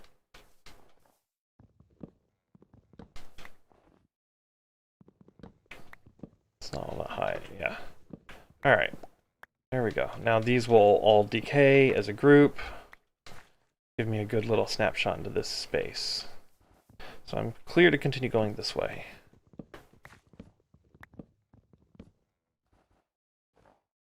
Let's grab that.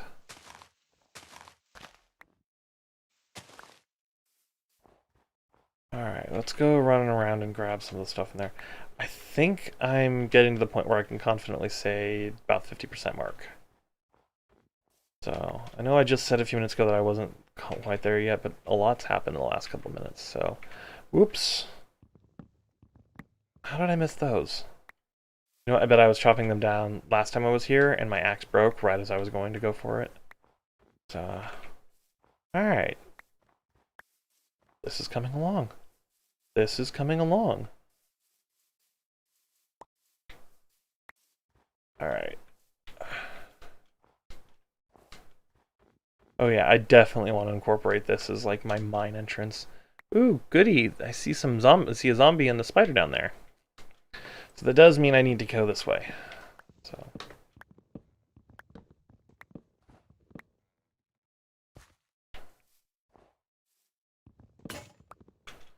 Oh, that's why I got this one for.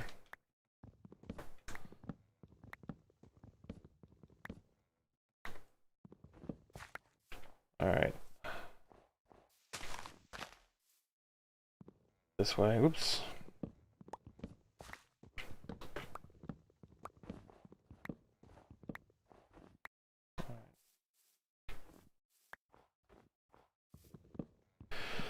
Oh, so I hope everybody's having a good Christmas Eve. I obviously have the day off, but otherwise I'd be streaming at my normal time, which is about 6:30 or so.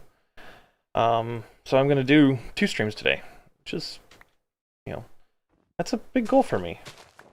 So, and then tomorrow I'll probably be doing 2, maybe 3 separate streams. It's getting dark. I need to head back.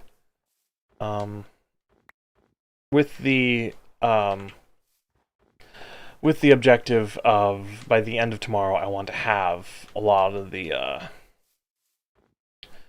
groundwork laid for a couple of aspects of this build that I've wanted to get to.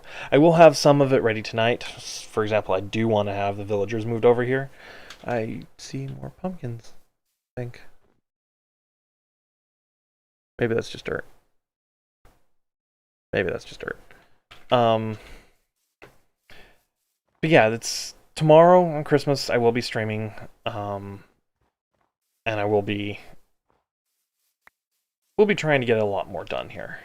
I don't think I'll do anything particularly special for Christmas in there, because frankly I'm not there yet. But you know, streaming on Christmas will give me the time I need to get things done, which I think is the main thing that's hamstrung me so much with my stream so far, and why the series isn't where it could be. Is because I've been only playing after work. So being able to play during the day, extended period of time, I will get a lot more done. So, alrighty. So, hopefully then things will be in a good stage. Alright. So far so good.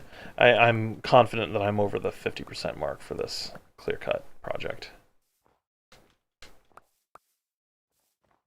Alrighty. Yeah, I'm gonna have to clear off that whole area there. Oh well. Oh well. It really is. It's just gotta keep trucking away at it.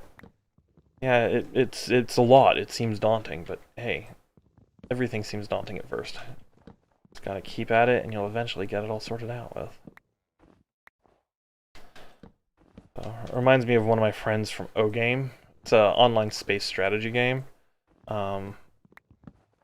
He just could not get it through his head that scaling things up... Yeah, you can keep investing in a single planet, but eventually you're going to have to look at other planets to get more resources from them, and the return on the investment is so much more significant that way. So if it costs, say, 4 million of each resource to upgrade your metal mine to a level 35 metal mine, and then you can spend 4 million resources getting another metal mine up to level 30, and that level 30 metal mine will produce twice as much as the upgrade from level 34 to 35 would of the first metal mine. Yeah, it's definitely beneficial to go with the second route and start another planet. So yeah, you have to plan around it, but that's how that game is supposed to be played. You're supposed to plan out your individual steps, the cost to get there, time investment, and you will get a lot done quickly. Minecraft's no different. The planning's just a little bit less strict, so you have to plan in what's the most efficient use of your time. Since I'm going to be doing a lot of stuff on stream, that is going to mean a lot of farms. So, because I won't necessarily have all the time needed to run out and kill a bunch of creepers to gather the gunpowder. That's why I want to do the general mob farm, because I don't want to have to go caving a bunch of times and create a dedicated farm for string. So if I can have one that produces string at, say, a tenth of the rate as a dedicated farm, but will still produce other things, then it's a win-win in my book. Alright, this is decaying kind of weird because of this tree. I know I'm bouncing around all over the place right now, but I'm just trying to knock out these blocks of trees and leaves as best I can. As eventually, what's going to determine what is and isn't cleared is going to be these areas. areas are going to take that much, that much extra effort to clear. And see, now this is an example of a tree that is going to have to go. Yeah, it could stay, but it has to go. So this is right where the wall is going to be. And this wall is already going to be a complicated shape, especially if I make it multiple blocks thick, which I intend to do. So that's just par for the course right now. So I have to clear this whole area out. Alrighty. See? I've got that whole chunk over there I have to deal with. But so far this half, and I'm confident on it being half now, is coming along. Alright, let's grab this.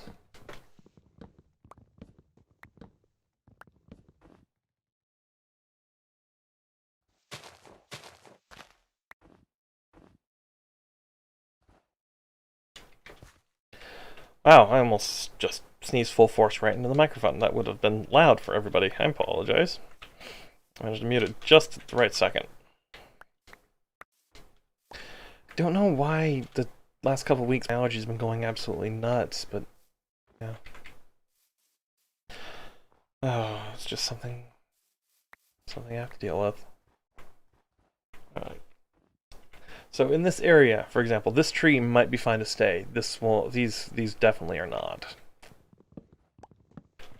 So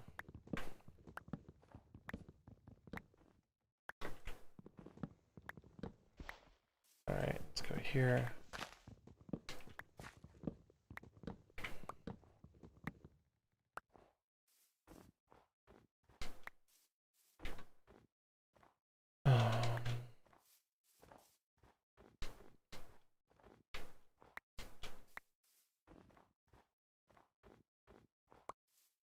Okay, let's go over here.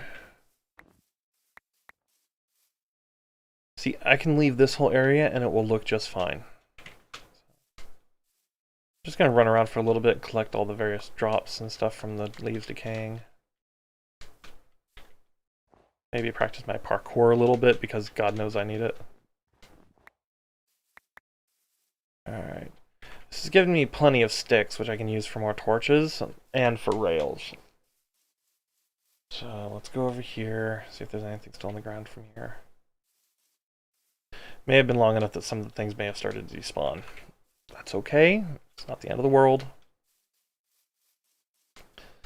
I'm just trying to gather as much as I can so that way it's all useful. Might be just enough in range for some things to be occasionally catching a few stray ticks as I get closer. So some of that is progressing, which is nice to see. Yeah, I'm gonna have to take this tree down. So within this castle there will be full trees though, full-size trees. In fact, I'm thinking of doing several double-size, 2x2 spruce trees in the whole design. But oh yeah, this is nice. So yeah, that stand is going to have to get cleared out and all of that. That's dense. So look at that, we're making progress.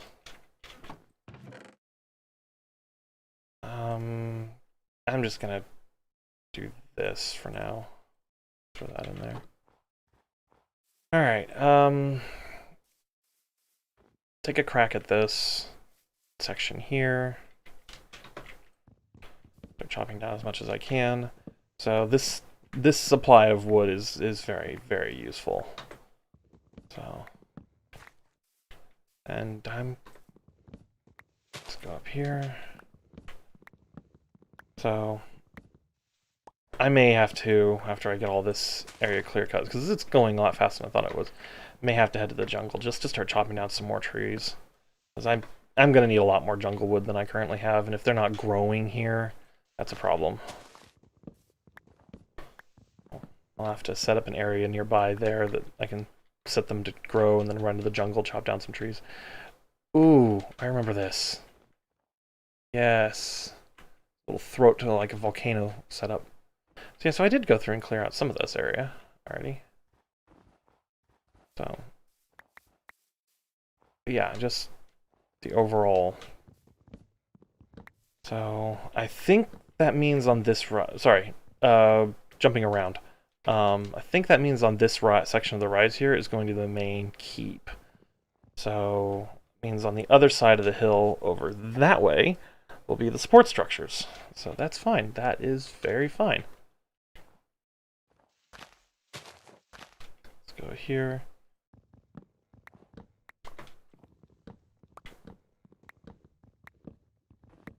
Alright. Making progress. And it's starting to get dark again. Let's go. Drop some of this down. So some of these stands will probably take a little bit more effort than others, but so far so good. So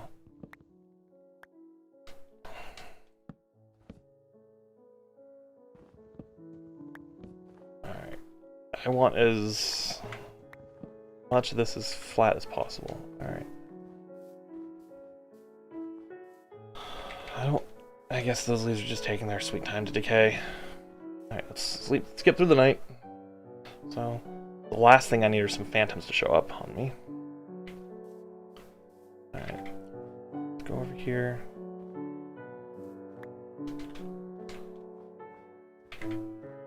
Oh yeah, I made a dent in that stand. Definitely going to block off some of those things. So, but knowing that, you know, that area, the higher point, probably makes the most sense for a keep, is very useful in this early stage, because that means I now know where to focus my efforts on the shapes that I want to put in places. So I know that, for example, that area is going to be the sort of natural-looking rocky crag that I wanted it to be for the keep.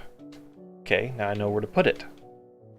So I can plan its shape based off of the natural shape of the surrounding terrain.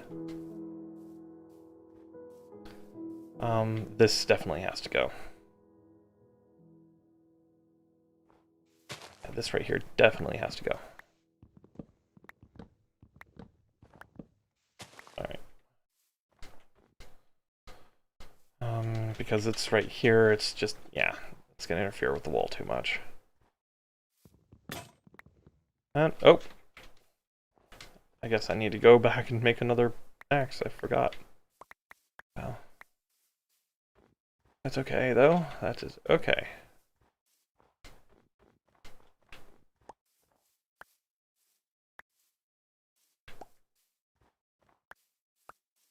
Here. Alrighty. Got some wood in here. That. And I need another... Might as well make all three, because once I run out, I'm done with clear cutting for the time being. I spent so much iron over it there. Yeah, over at the other base, getting the hoppers going and stuff. But that was a very much needed upgrade to that. I could throw things in there and then just not have to think about it. So, all right. Over here. Oh. Like I said, I've never played hardcore before, but so far my strategies haven't changed much. I generally tend to avoid conflict when I can until I have decent armor and weapons. So, and right now the lack of bow is significantly slowing things down because I can't engage things from a distance. So, that's okay though. I will find a way around it. Thereby eventually getting one of the enchanted bows from a skeleton, or I'll make my own and enchant it. So, not quite to the point where I'm ready for an enchanting table yet, but I have the diamonds for it. I'd like to have a few more diamonds before I do that, though. That, or have a villager that sells me diamond tools.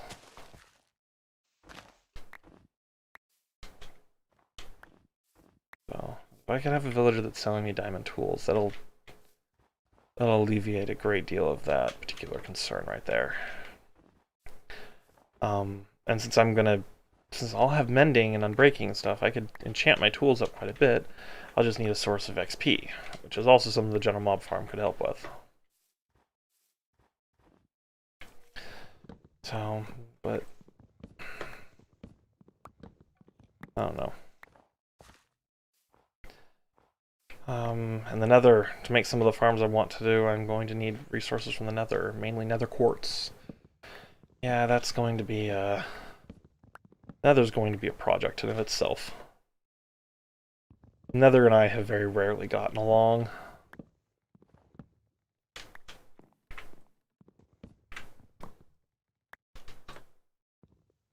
So, but I mean, mainly what I just need is either crimson or warped wood and the nether quartz.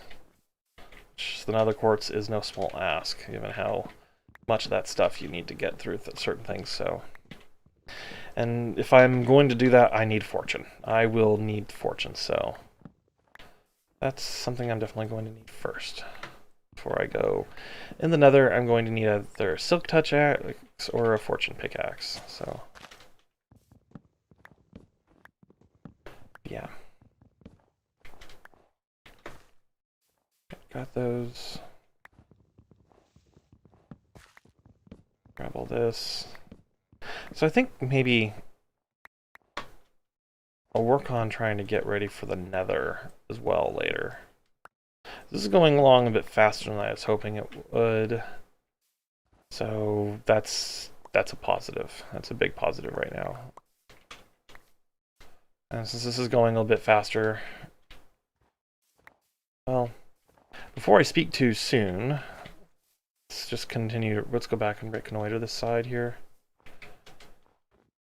Papa dog. Oh yeah, no, there's so much more over here. So yeah, I was right when I was hesitating to call things half done over there. Yeah, I'm at about the halfway point now, but whew, I'm still just not quite fully there. Oh, that's okay though. That is okay. I can come back after I've gotten a few more resources. So let's grab this. So don't think I'll do any, fancy builds in the nether or anything, or the end. Well, no, I do have one build I want to do in the end, and that's going to be a surprise for the day I announce that I'm starting it. But in the nether, I'll probably just do tunnels, or I may even just try to get to the nether roof. So I've never broken bedrock before, but I guess I could figure that out without too much difficulty. So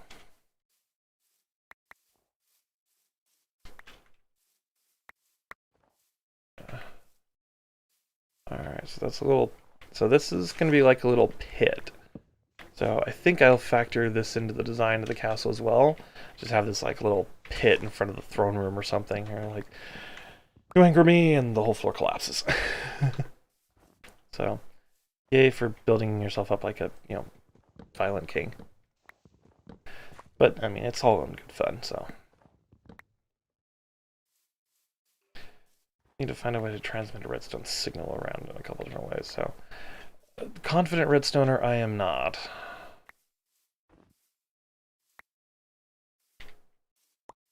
So, I'm still very, very new to redstone in general, so...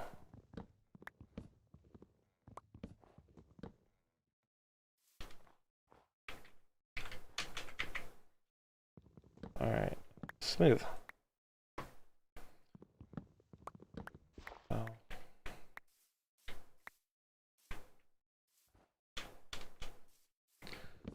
Alrighty.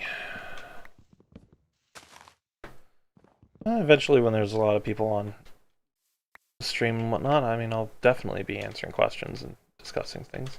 So, if anyone were to hop on right now, I'd be more than willing to talk to you. So, and breaking the fourth wall a little bit there, but oh well. It's a stream. Fourth wall barely exists.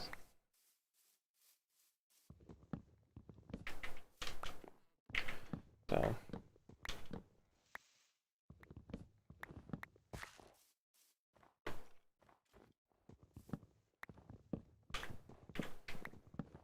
Anyway.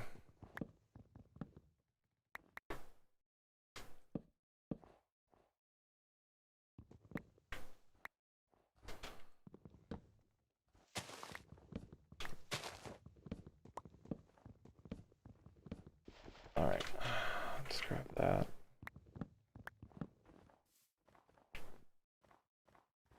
There's another tree in here. It won't decay like I thought it would.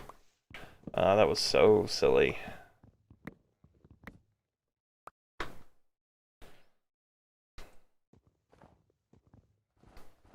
Alright.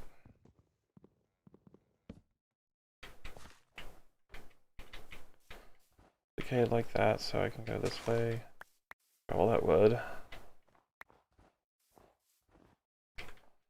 Alright, the fact there are sheep already on this mountaintop is very beneficial.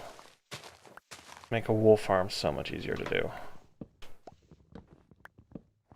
I won't need to transplant or locate sheep or anything. I could just set the ones up here and start breeding them. So, that's useful. That's very, very, very useful.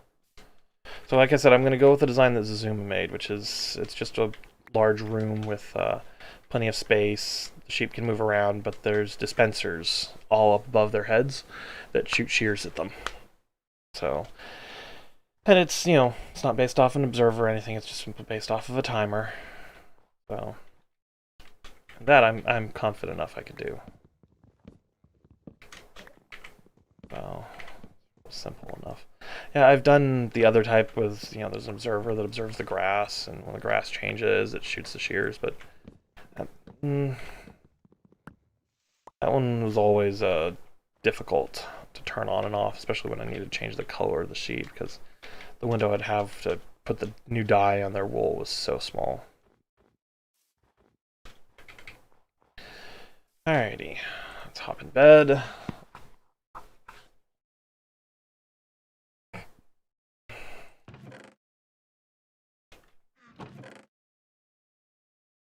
Coming along, though. Alright. I think that stand down over there is going to take a while. This one's... I'm making a good chunk out of it. I carved a good chunk out of it. That one's not going to take long at all to chop down compared to this. But I would like to get this area, this side cleared first. I'm just going to go through and start chopping down trees and not have any particular strategy to it. This way, everything gets chopped down as quickly as possible.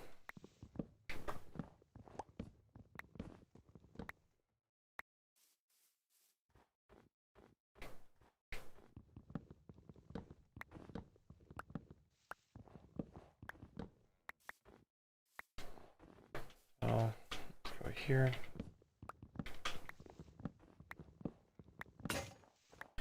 Oop, time to switch to another axe. Alright, so I'm a third of the way through the axes, the last of the axes that I have here, so I think I'll be fine. So far, so good.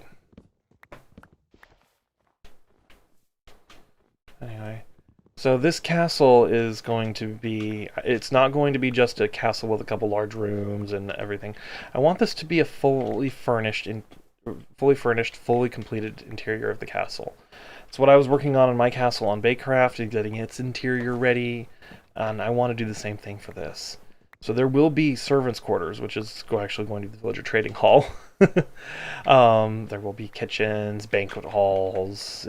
I want it to be set up. So it's more than just, you know, my base. It actually looks like it's a fully functioning castle for somebody. So... okay. Let's grab as much of this as we can. So, as most of my viewers, if you watch Hermitcraft, are undoubtedly aware, Hermitcraft Season 8 has ended with a very, very explosive and fiery ending. So, but, you know, it happened. So, Tango kind of spoiled that one. And yeah, we've got so much, much to look forward to in the next season when they implement the 1.18 terrain generation. I mean, I cannot wait to see what kind of builds come up out of that one. So, there's going to be changes in the way farms work. So many things are going to be different. So, And yeah, I'm enthusiastic to see what all comes of it. All right.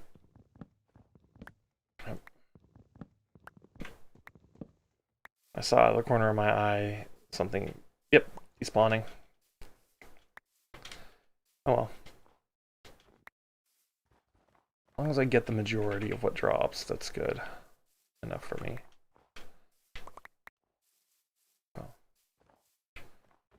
And like I said, I'm just no particular strategy about clearing this area. I'm just picking spots and going about clearing as best I can. Then I'll come back and gather whatever gets left behind. So that's this way. It's less messy, but I've already got the perimeter established, so I know where not to cross the line. So that saves me so much in that because I know that everything that's in the perimeter here can be chopped down. So I'm just gonna go and chop everything down.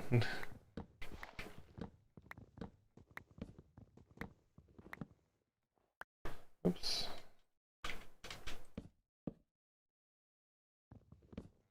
Oh, I only needed the one. Alright.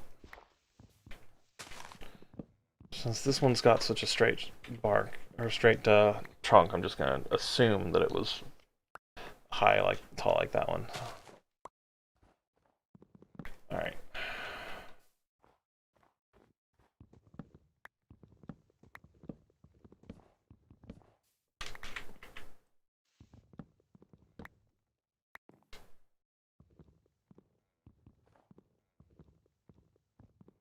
Get this done.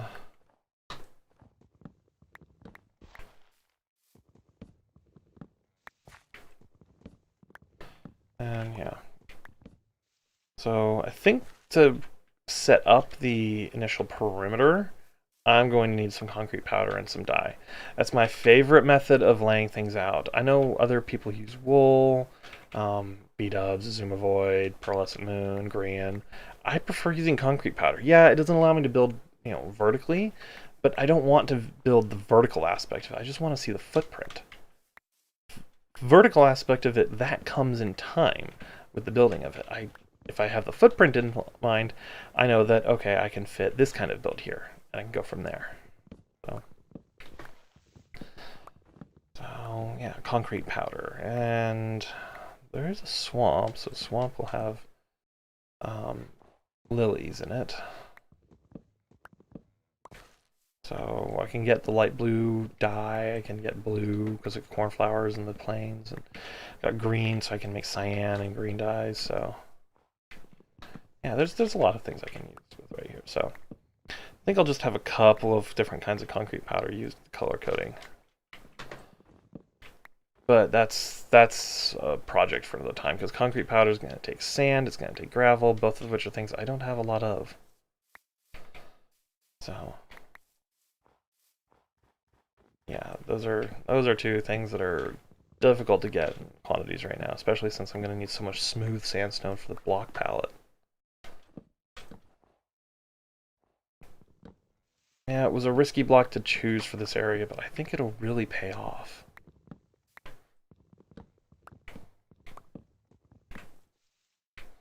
So, and I still haven't found dark oak. That's a factor that I'm still worried about, is I haven't found dark oak. Oh.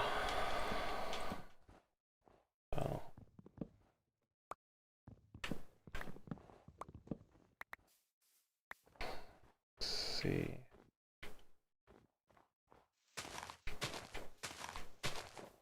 Let's grab this. I'm reasonably confident in saying that I'm closer to 2/3 of the way done now than anything else. So, because of the sheer amount of space that I've traversed in this whole process here. It wasn't all that long ago that this was behind trees. Now the trees are all the way over there. So it's having it's having an impact, which is good. This process is having an impact. So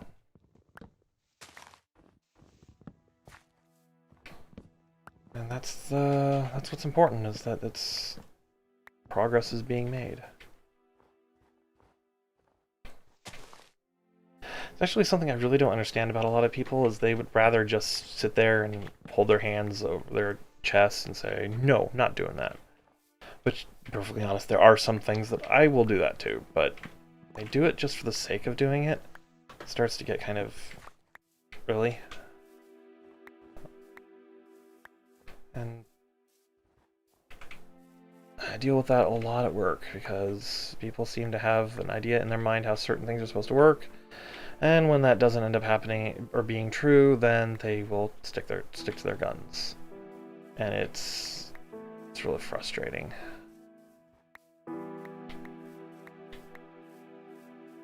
So, but hey, that's the professional world. So, and I do get the irony in that, is I'm talking about people being unprofessional and then saying this is an aspect of the simple fact of the professional world, because it's true. It's the truth. So many people in the professional world don't act as they should. So, and again, this is saying from somebody who's, you know, who's been in upper management and been in middle management for several years and everything. It's just all the different personalities and the way things that people want things to work. It just... oh. Sun going down? I think the sun's going down. So, people are always the most complicated aspect of any situation. So, learned that a long time ago. And it's proved extremely valuable. So, if you're planning for the unexpected, well, look at people. So, the environment's not necessarily going to be as unpredictable as people will be. Free will and all.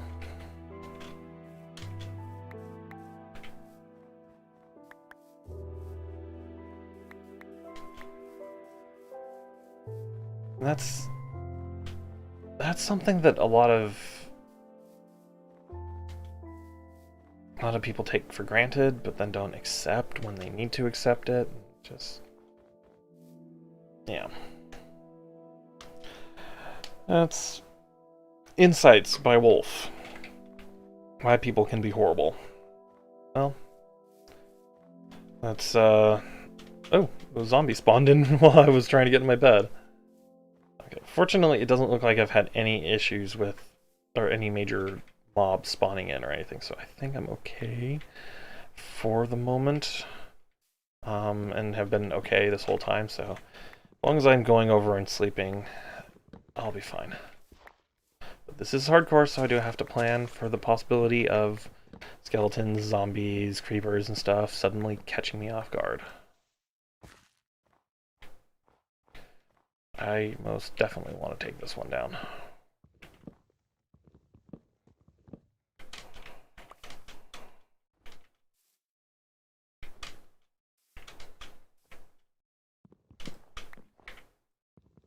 So, grab this.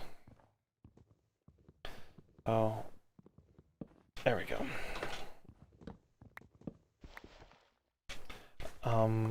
I know I said I was going to do most of this on stream, and that still hasn't changed, but I don't know, if there starts to get projects that are starting to get a little too much to handle on stream, maybe I'll spend a little bit of time off camera on them, but I do want to try to do as much of this on stream as I can. So, but that will definitely be something that I bring up to anybody who's watching this and giving them a say on it, so.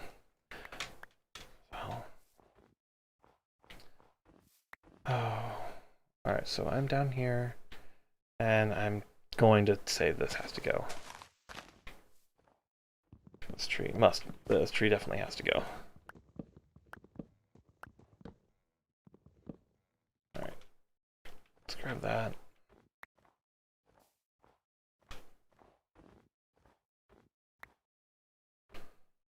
Alright, this area is clearing up quite nicely. There's a couple of dense stands like this one right here I'm going to have to carve through. So,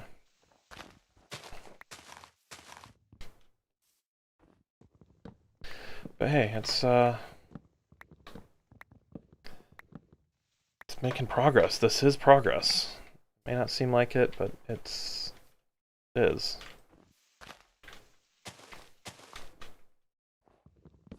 Oh. Alrighty. Let's do this.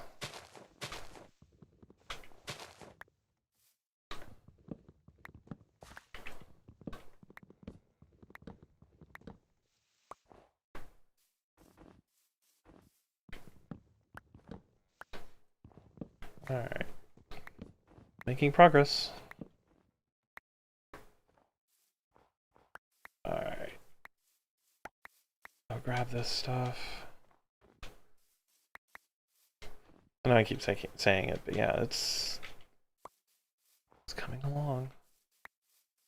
Alright, now I have a high point where I can put the main keep, I guess is the right term for it.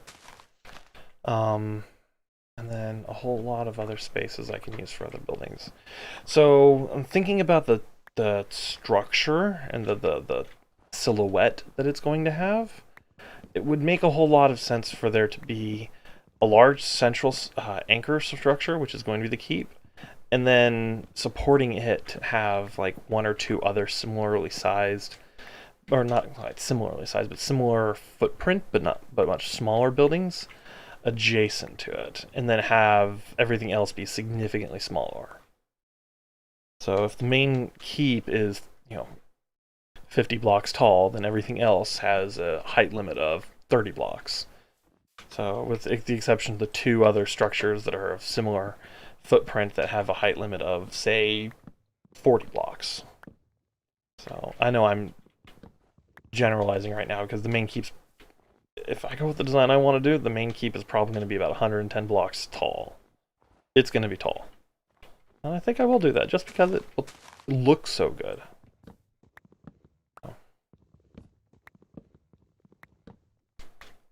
Oh. Yeah. Got so much that we can do here though, which I'm quite happy about.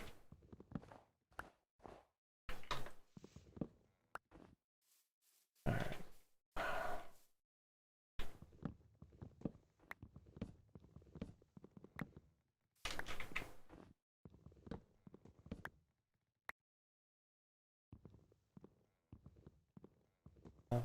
Last little UFO here for this. There we go. I just don't want anything floating around unless I place it there. Little,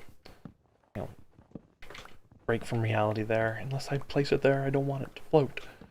Oh well, that's just the way the game is. Oh.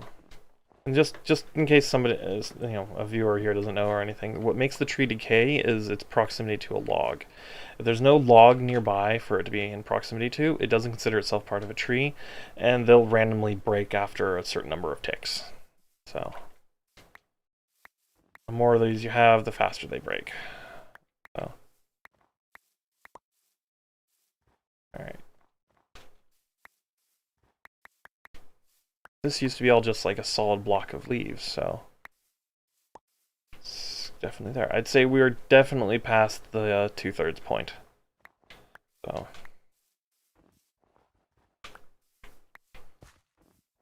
definitely.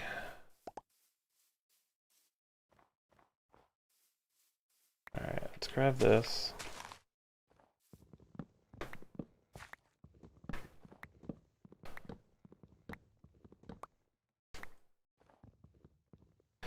Jumping up and down the long tunnel tube of leaves. Oh. Leaves do make a good accent block. I just don't know if I want to use them yet in anything more than just like a couple of little bits of foliage and some greenery around the castle. So on the inside maybe will be different because the inside, so the block palette for the inside is going to be vastly different from the block palette on the outside, and there's a reason for that. There's actually a fictional city from a book I'm trying to base this off of called Riva. The outside of the Riven city, it's the city of Riva, really,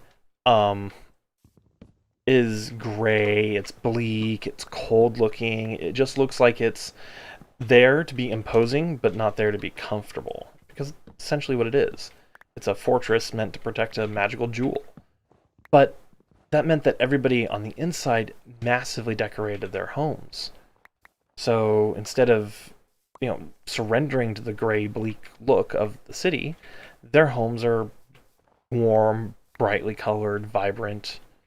So, and they emphasize, artistic talents like glass blowing uh, and music and whatnot, and that allowed them to add just yet another layer to their homes, other than the fact that they're literally all built to be part of a massive fortification. And that prevented the whole thing from just looking drab. So, and Gary, and one of the main characters, he was like so proud to be one of them when he realized that.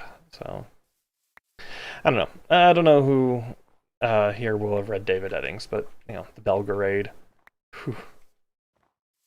Talk about a really well fleshed out story. Much so he keeps writing more books about it. So got so many different ideas and events that he just wants to mention. It's great. That is wonderful. And me as a reader, I love it. But it also gives me inspiration of ideas. Those do lend themselves to having, okay, how can I apply this? How can I use this? How can I build upon this? And that's fun to me. So that is really fun to me. So those of you who have read the book and have seen my block palette, you'll know that there's actually yet another city from the Belgrade that I'm kind of going towards. So I'm essentially merging together 3 different cities, the ideas and designs in 3 different cities into one, and that's what I want to do with this. I want to have just a complete merge between the three of them and just have it look good. So, and I'll leave it to you guys to piece it together.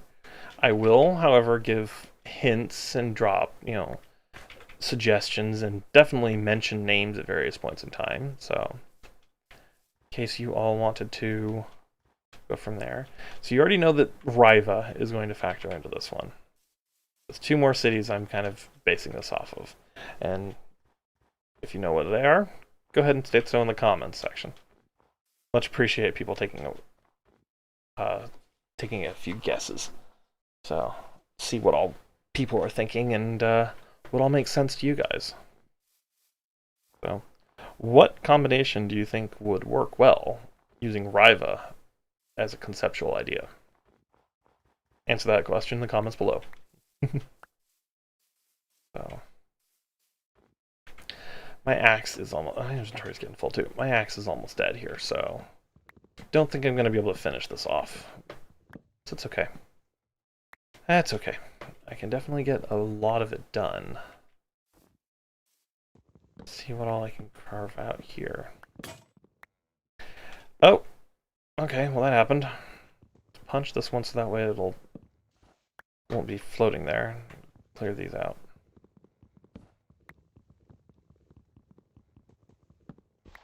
And then run around for a bit picking up all the stuff from the decaying leaves.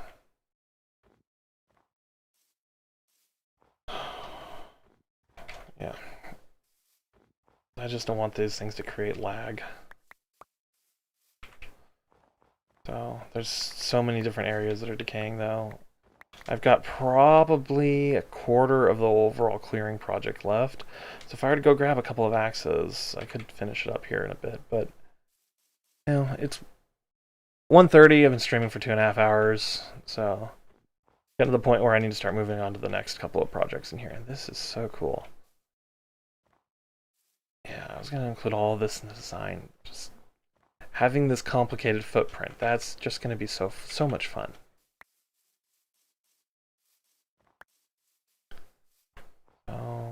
So, please, still decaying over here.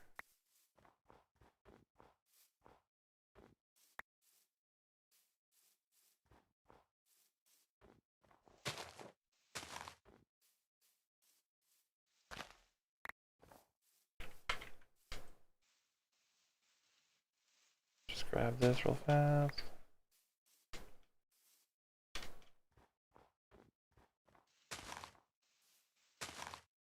Couple things that don't need to be, the game doesn't need to worry about. So.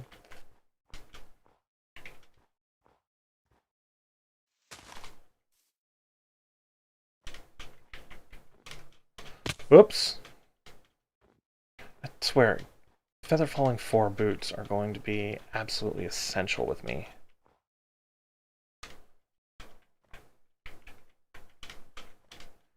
So yeah, that all has been cleared off this session. That's pretty effective. I suck. I literally suck at parkour. So just this small little section here that needs to be cleared out, and then that one over there as well. So, definite progress. Definite progress. So,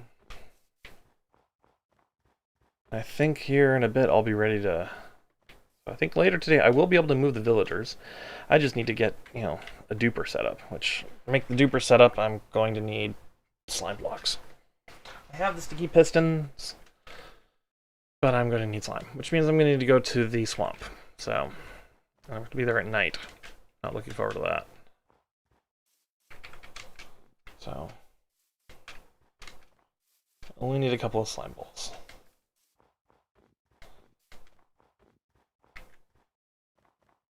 Yeah. Alrighty. Let's clear out some of the redundant stuff in here that I don't need to have. That's a good amount of wood. I think I'm gonna take 5 stacks. Okay, I did hear it. There's a zombie nearby. It's gotta be in the little, yeah, it's gotta be in the cave underneath here.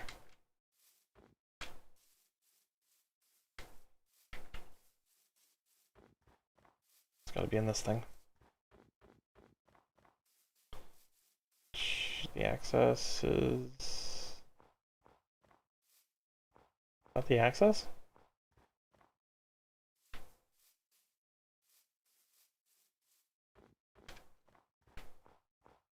Yeah, I guess. Well, actually not in here. This is kind of a dead end. Oh, unless it's down in here. Yeah, this would make more sense. Some coal there.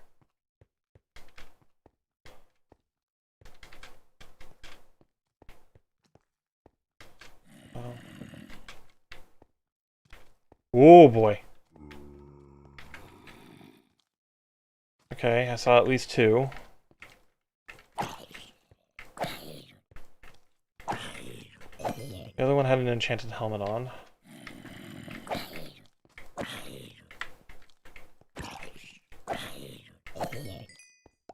course, he didn't drop anything.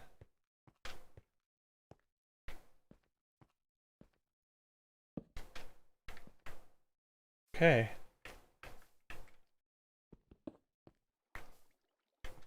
Let's some torches in to make it so this area's nothing will spawn in here. And I could use this as an opportunity to collect some coal, so there's a positive in that, though I don't have much of a much in the way of an axe right now. That's okay. I think that's gonna definitely be okay. Got even more down here. So I'm just doing a little bit of quick impromptu caving. See if there's some light coming in from there.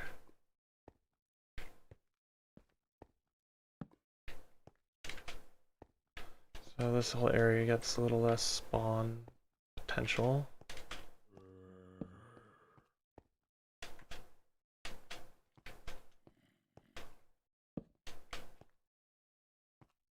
Alright.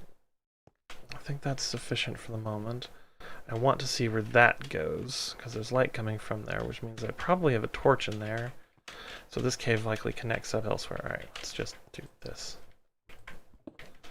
Not what I wanted to do.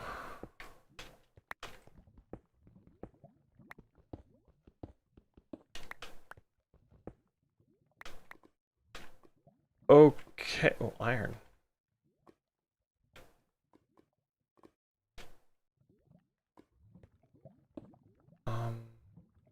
This whole area is going to get dark very quickly.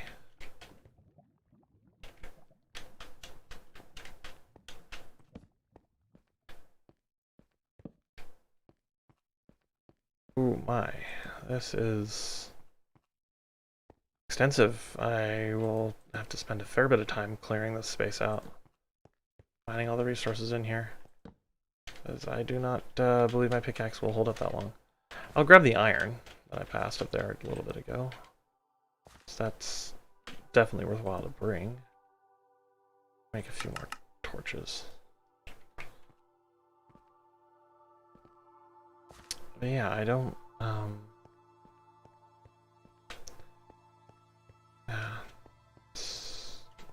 some light in here. Looks like I've already been... He's partially in here. Let's grab that iron.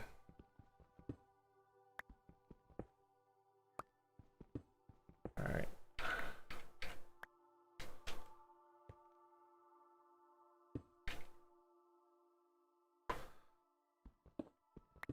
See what all I can get out of here.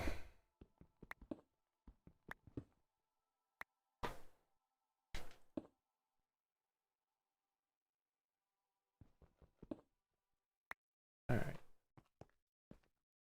This is making the whole expedition up here and the whole process up here a little bit more cheaper and less costly, so where is that benefit to things? Okay. Got all that done. Now. Iron ore.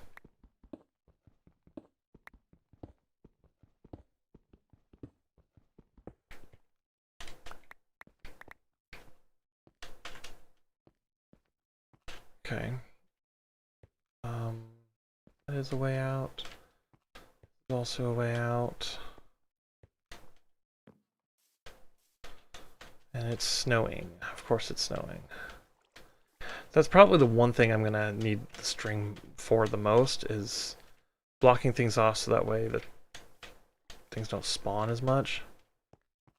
Oh, because that's going to take a lot of string. Alright, that's just a thing of water.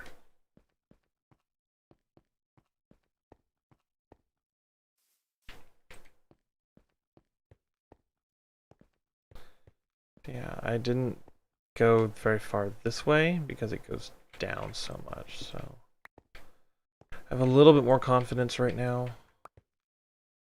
I've done a little bit of caving. And okay, it comes out here.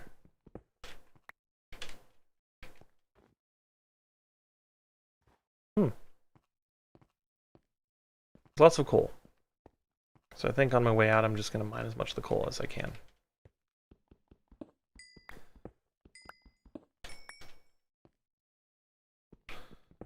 Recoup some other expenditures. That's something I'm actually really quite big in, is managing my expenses and how expensive and how costly something is. If it's going to take a resource I know I have in a limited supply, such as coal, I'm going to have in the back of my mind just this note that, hey, you need to get more coal. Hey, you need to get more coal. So it's one of the reasons I want to do a kelp farm, because I know that if I have a coal-based system to burn, to smelt things off of, I'm going to be mining coal pretty much for the rest of the game. I'm never going to stop mining coal, because I'm always going to think, wait, I need to get more coal because of this something from 2 weeks ago. It's going to drive me nuts.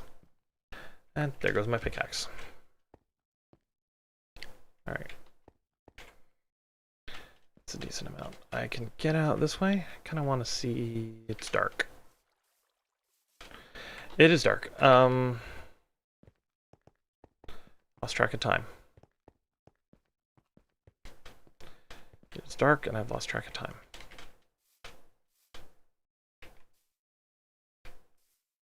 There's an entrance over here.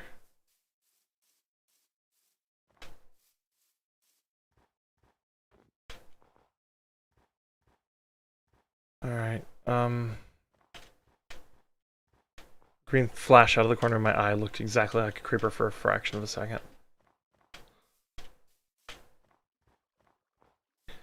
Okay, there's a zombie over there, Enderman. Zombie's heading straight towards me.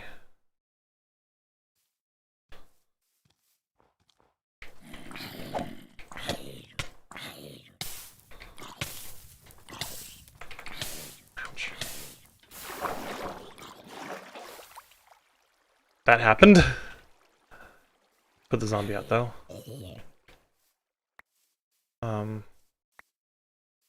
Not sure how I managed to place it so high up, but I guess I did. Oh. It's I don't see any creepers.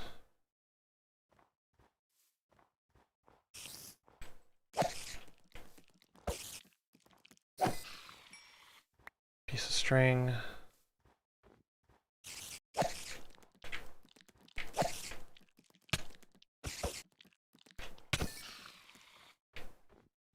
Ouch. Okay, I need it. Yeah. Alright, that was unnecessarily risky.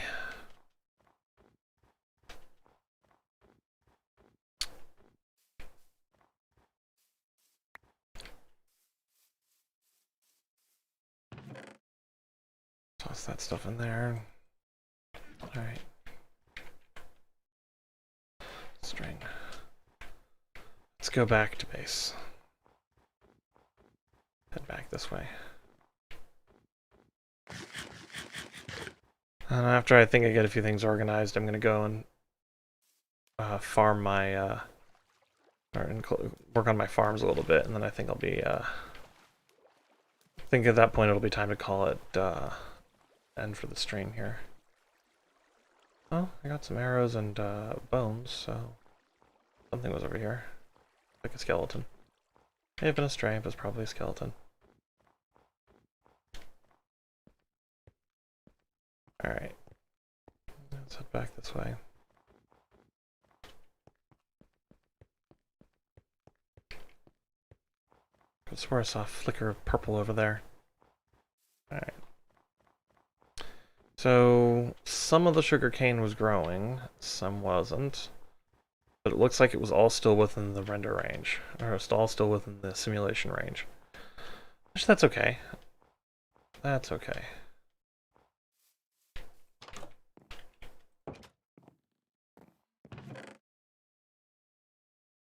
Put a bit of the wood in here I can use to produce other projects.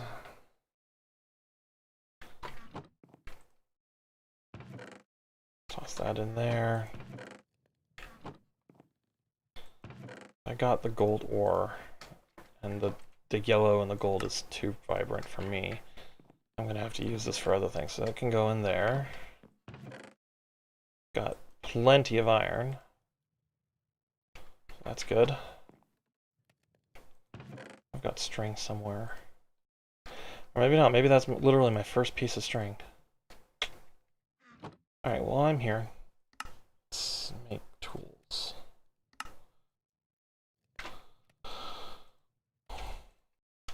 Let's do... Alright. And then let's go up and harvest our crops.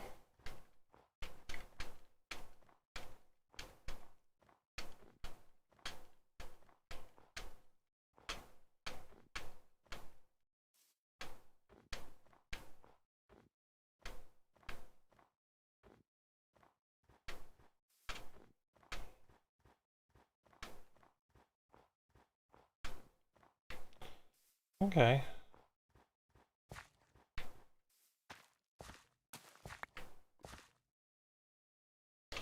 Sure why I did that, but okay.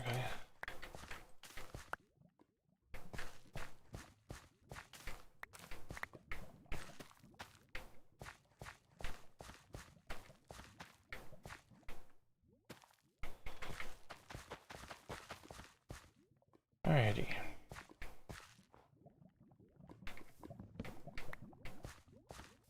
And got a few pumpkins out of this one. I'm gonna go ahead and chop down the water, or chop this watermelon. I've done it before, but I didn't.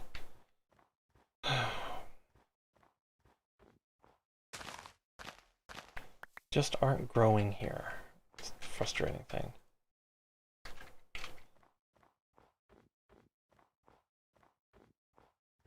I know it's not because they're out of range for the simulation distance.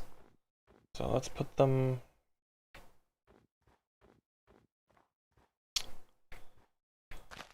here. And I'm reasonably surrounded by light so that they have plenty of light. Let's see what happens.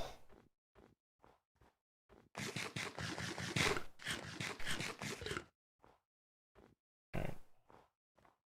Food's not as much of an issue now as it was before.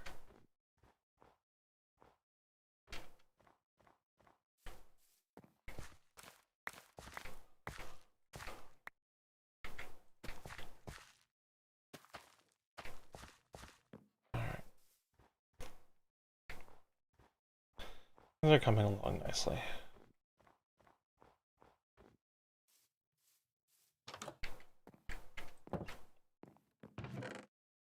Okay. A good amount of things going on in here. Alright. It's already onto the gold. That's excellent.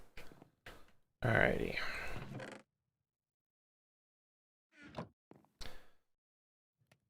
I think in terms of progress today, we've done well. Oh, there's the string. In terms of progress, things have gone well. Next time my goal is going to be to finish clearing off the top over there, as well as to get probably enough resources to begin a rail duper, so I can move the villagers over. I may even be able to get that stage of things ready to go. But in order to do that, I'm going to have to travel to the swamp, which is about 2,500 blocks that way. I don't know if I'll do some more exploring or what my option will be, but I'll come back in a few hours and have at it then. So, everybody, thank you for tuning in. This has been Wolf.